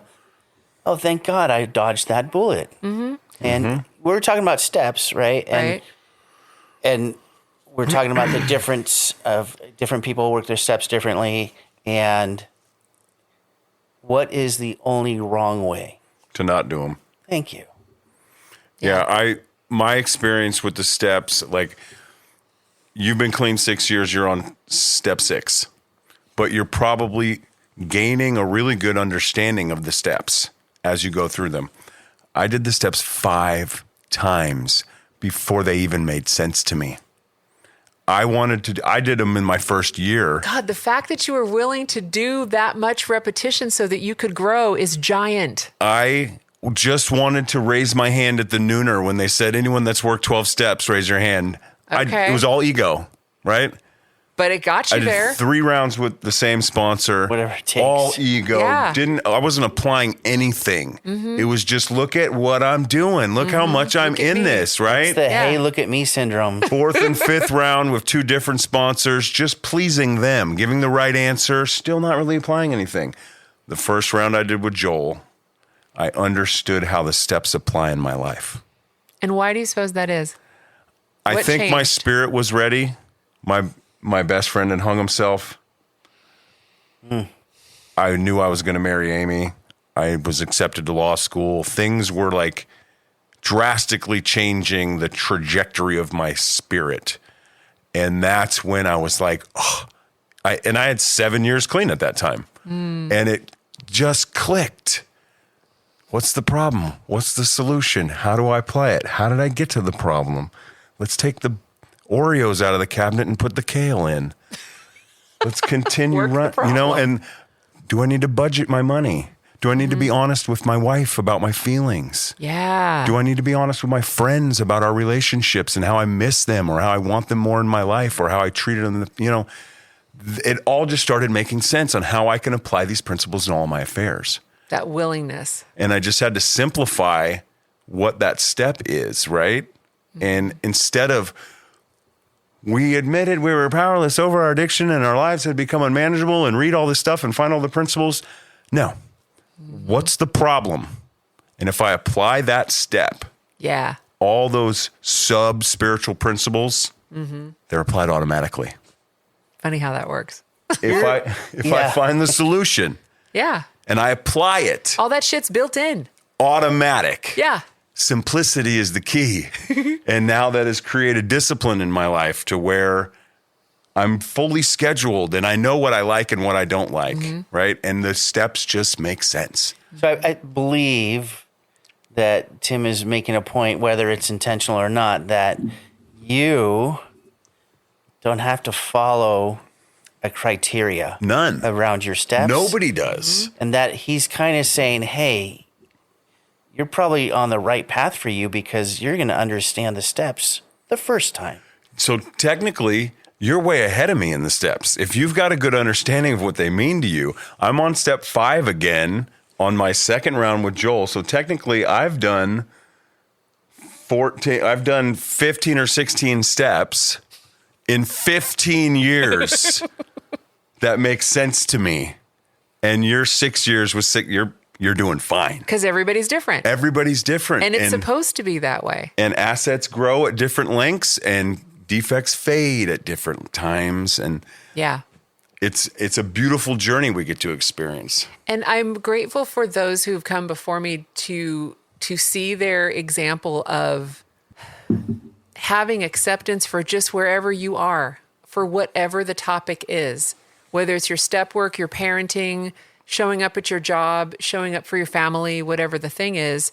And I have been able to release, as I had a real big resentment for one particular person who decided they needed to tell me that I should be sponsoring people and I should be, farther along in my step work.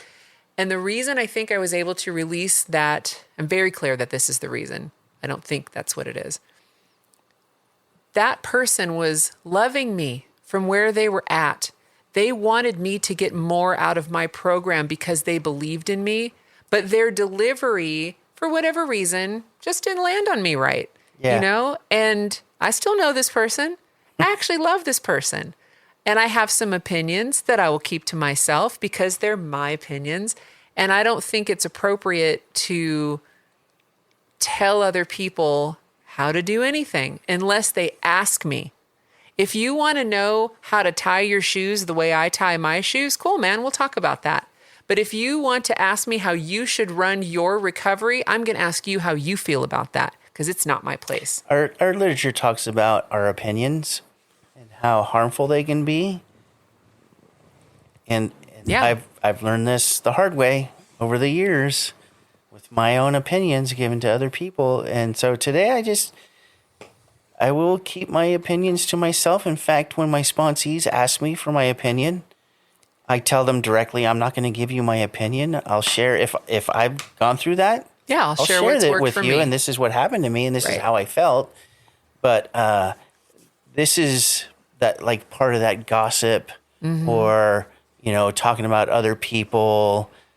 I purposely no longer want to influence your perception or how you feel about another person that I have a resentment against.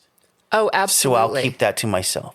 And another thing that I notice, because there's a lot of consistencies in when I first got here till now, and I know a lot of people, but I don't know a lot of people, right? I don't know them as personally as I've come to know you and Jen, right? But other people don't know who I know because I don't talk about their business. Yeah, right. And then they'll come talk to me about other people, and I'll just go, "Huh, what was that like for you?" And they will be raging on something. And I happen to really like the person that they're talking about. And I'll be like, well, how do you feel about that? Because I want to know about their experience. And once they realize, oh, you didn't say anything to me about that, knowing that person or what good relationship you have with that person, you didn't try and change me. That's what I want them to remember dealing with me. Yeah. If my name's going to go on something, I want to do my best, and I'm not going to do it perfectly, but I want to do my best to have that's back to that trust thing. Yeah. And I'm going to fuck it up sometimes. I get that. And I'm not going to be friends with everybody because you're not supposed to, be friends with everybody. But I think the thing about given a suggestion of, hey, I'm seeing that you're going through this. This is what I did to feel better about that. I just want to put that out there. Bring that all day because I want to hear that from That's healthy. from my peers in recovery who have been there. But maybe go ahead and keep it to yourself if you want to tell me what I should Yeah, do. sometimes we take it's a suggested program really too literal, and meaning that I should be suggesting stuff to you all the time, or no, That's not my the role. steps are suggested, right? They Yeah. suggest that you should do things Right. in the steps, and like I don't need to give you my personal. You need to do this. And Yeah, I stopped doing that. And I want to make it clear, like, I screw up. Like, every once in a while, yeah, I tell yeah. you my opinion, and then sometimes I'm, like, really on the border of, like, telling you what you should do. And that's a character defect, right? So, I get the opportunity to work on that. yeah, that can change day to day. And I can have the habit of, being like a high execute person. Like I'll hone in on a granularity of something where this has caused me to feel a disconnect from people in and out of the program where I'm listening and I'm always on the lookout to be helpful, whether I should be or not, whether the situation, when I say should, whether the situation calls for it or not, when I'm just being a listener. Sometimes I just need to be a listener. but I'm honing in on such a granularity that I'm going to give you the feedback, and it may not land, or it may sound like I'm trying to tell you what to do. And I forget that context is very important. And if I don't expand on that context, we may miss each other. And I'm fucking this up all the time in life. You know, we're having conversations and we're supposed to fuck up a lot. Now, how else are we going to learn? I've given, when I've looked at my recovery, like I look at work or school, that's when I'm really just on the surface and I'm not digging deep enough for my own growth. And sometimes if I'll give answers, you know, like when my sponsor and I are talking about stuff, I'll give a summary answer because I feel that that's sufficient. And what we've evolved to, because I didn't know that when I first got here, I didn't know sponsor relationships could evolve too in our methods. We've now come to a point where I didn't ever want it to be, here's a question, here's my answer. And we're just reading aloud to each other. There's not a lot of depth for me. I want to relate and connect. And talk there's about no things. authenticity there. Right. And so if I give a summary answer, she will encourage me in her own unique way to expand on it. And initially when she did that, I got my feelings hurt. Like, don't you know, I'm well-spoken in my circles and, you know, I can summarize if I want. And she just very lovingly was like, okay, well, let's expand on that. And so we've evolved into, I can either, you know, expand in my writing, or we can use it as a talking point, and it doesn't have to be rigid. Because if this addict has too much rigidity, which is my preferred method of travel, if I have too much rigidity, where am I going to grow? And how am I going to have a growth moment if I don't let myself fail? Ask her to get you a pie chart and a spreadsheet, and she's down. Right. Absolutely where I like down. to live, is When in we the data. focus too much on these finite details and this granular stuff, we miss the common sense sometimes, right? Like, Yes. example, I deal with a lot of finite legal issues during the week, and I'm so honed in on these things. And then this morning, I didn't notice that there's a toaster next to the toaster oven, and I put my toast in the toaster oven, and Kevin's like, there's a toaster right here. And I'm like, I did not even notice that. You are Swear my to God. people. Because I am such in an analytical space in my Yes. head, I don't see what's right in front of me. And the folks that love me in spite of myself, God bless them all. They get it, right? Yes. So I need weekends like this to balance out and just be dumb for a minute.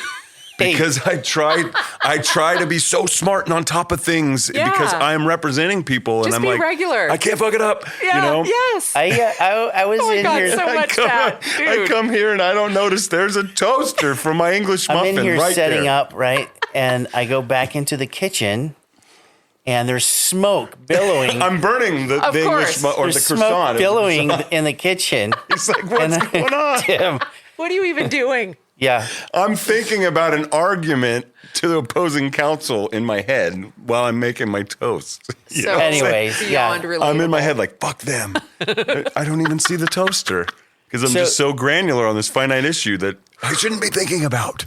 Let's Right. We get let's- each other. Let's take a step Michelle back. and I are newfound friends. That is right. There because is of a this connection podcast. made today. All right, that's great for you two. But I'm over here thinking to myself, you know, like, I ate dog food once. I'm sorry, how's that now? No. It's a story that Jen and I use. Were you in a porta potty at a show? No, that was him. Oh, good That was him. times. No.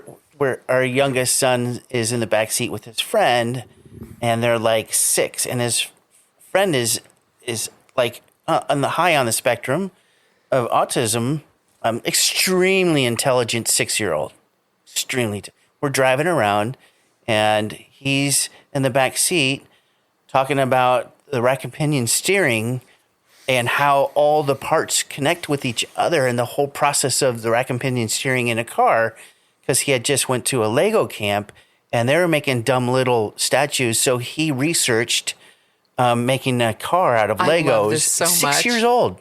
I love it. And so he's telling this whole process, and I'm just in the front seat feeling stupid because I didn't know that stuff. The 6-year-old Right. knew it. Right. And Jen's like, wow, you really are into that. And our son, our youngest, sitting there, and he just pipes up and goes, "I ate dog food once." and then his friend is like stopped and looked at him, and then without a blink continued talking about the ball joint that has, and I was like, "That's me in the back seat right there. I ate dog food once." Now, I'm grateful that that's the story instead of hearing that you had to do it to survive. I'm like, where is this going to go? Yeah, no, I didn't eat dog food That's to survive. fantastic. Anyway, so can you think of, because you've like talked about some stories of your past, and that was, but can you think of like one crazy story, like besides falling off the cliff? But was there like this I'm never one? going to live the cliff down now. No, I love it, and that's and the fact that it's out now. You know, you could shrug your shoulders. It's fine. Yeah. Was there any other like instance where like this was so off the hook, so crazy, I can't believe it? Looking back and and you're looking back going, oh yeah, that was seriously some bad stuff. I mean, I can't think of anything that I did, but things that were going on around me. Sure. Then you narrow down to which one is the thing. I mean, Here it comes. I'm hard pressed to find something like.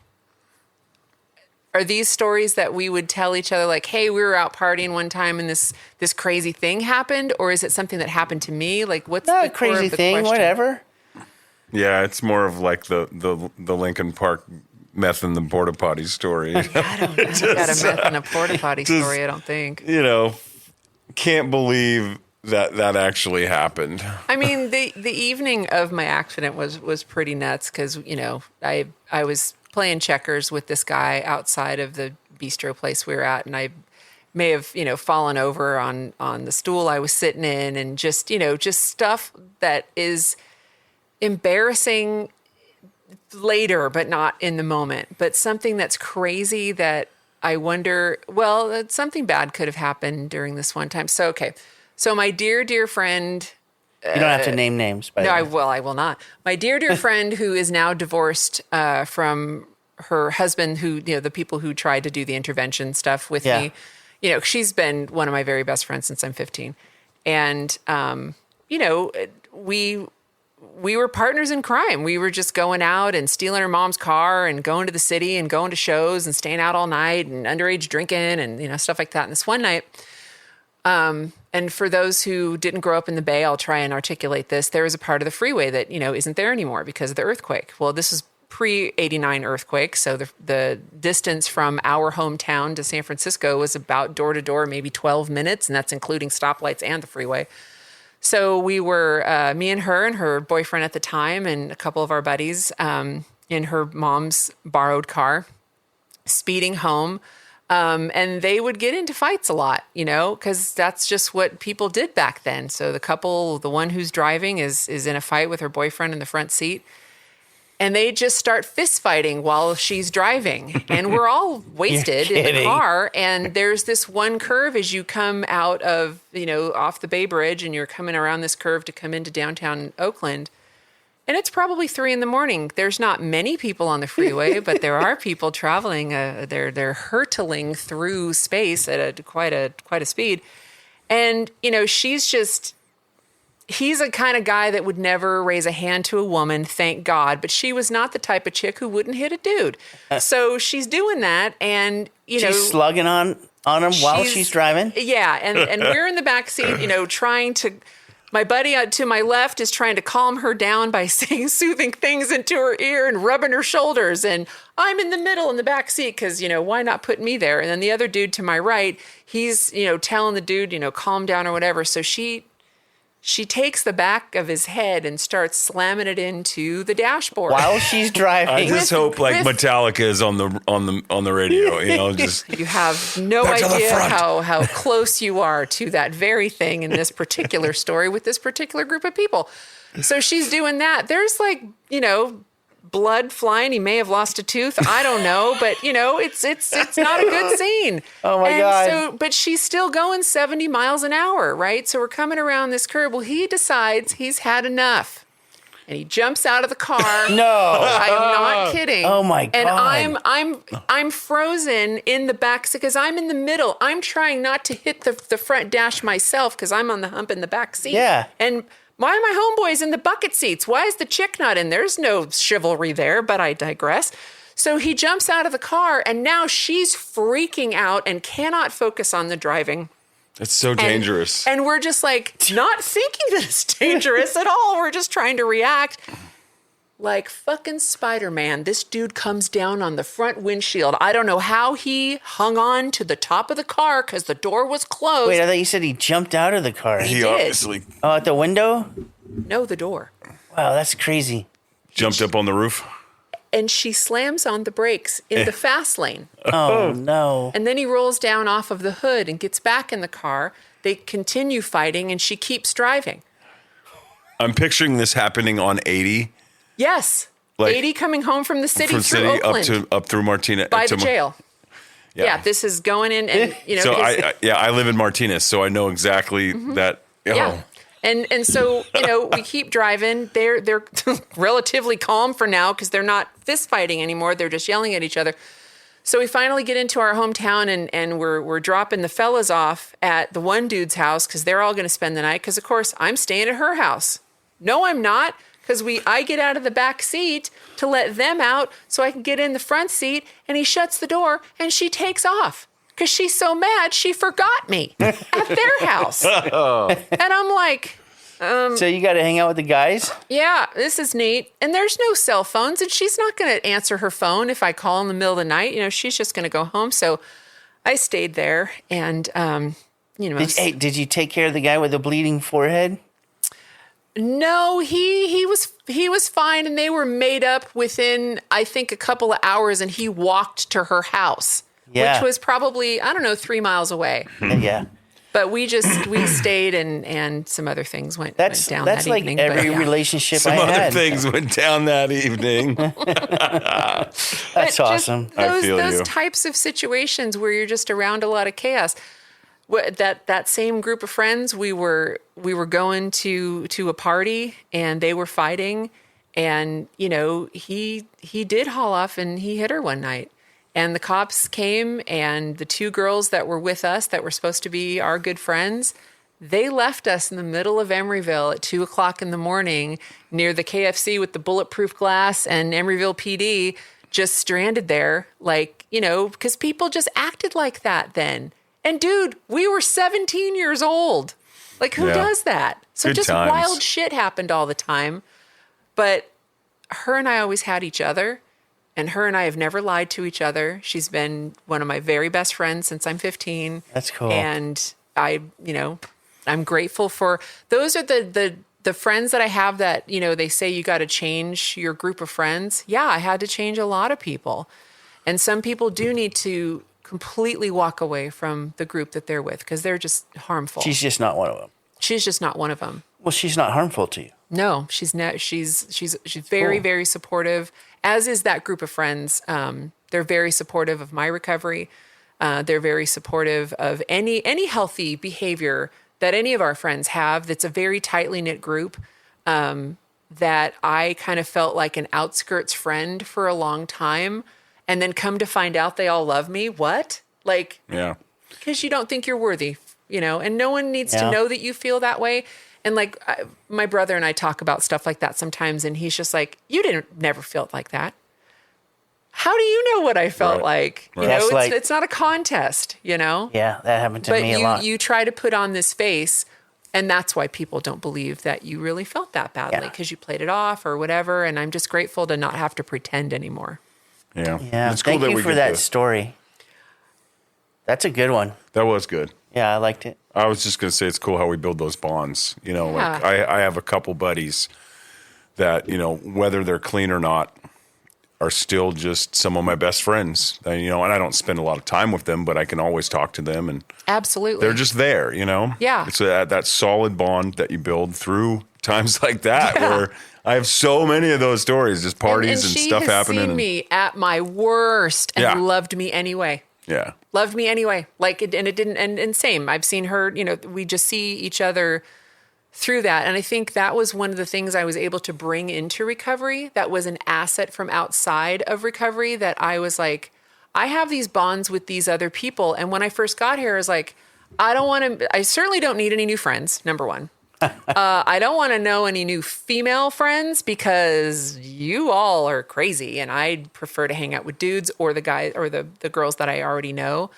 And I didn't really trust the women that I met in here, except for that first chick that I was kind of like, oh, I want I want to not use. She didn't have like all these, character assets that I wanted. She just didn't use. And that's what I wanted at the Get time. that? Mm-hmm. And then when I meet people like Jen, like Jennifer W., like Renee, like Lindsay, like just people that I really have watched them and I respect them and have so much love for them loving themselves. That's priceless to me. I get that. I'm very fortunate to have met you through Zoom at our home group back when the world was crashing and people were dying. Yeah. And we were fortunate enough to stay alive. Very grateful for that. Yeah, very grateful. Well, I really appreciate you coming out today. Tim, thank you very much for sitting in for great. Josh today. Yes, thank you, Josh, for allowing me to sit in for you. And because now I know you better. we had a great time, and I get to meet Michelle, and I just want to say that, like, I really do think with the assets that I've heard today of, like, you're valuing authenticity in people and your ability to create bonds like that, you are going to be such an amazing sponsor when you do start sponsoring. And I hope you build some of those bonds and authenticity with those people, because that's a really priceless aspect Thank you. of I look forward to recovery. that. And you're gonna kill it. I agree with him. I'm very grateful to both of you for your feedback, and I will not forget this day anytime soon. So Well, you won't have a choice because it's immortalized on the air. Someone's thank gonna you come for- up to you like, "Hey, I heard you on the 4-Step podcast. Oh my God, sponsor me!" not weird. But, I mean, the trust for you Yeah. to ask me to do it. Absolutely, knew and that I'd be one of the uncomfortable. reasons appreciate that I asked you is like I personally am always looking for diversity in these episodes, right? Yeah. I just don't want a bunch of white guys. Yeah. To be honest, straight white For real. guys, right? I want Yeah. diversity. I want to be able to reach everybody. Because life isn't. And you have a vanilla. different story than other women. So anyways, I love you very much. Thank you. And I hope everybody enjoys the episode. Thanks, guys. Thank you for listening, and we hope you enjoyed the episode. Often you will hear addicts referring to a specific 12-step program or rehab. These are personal stories. We do not represent any of the programs.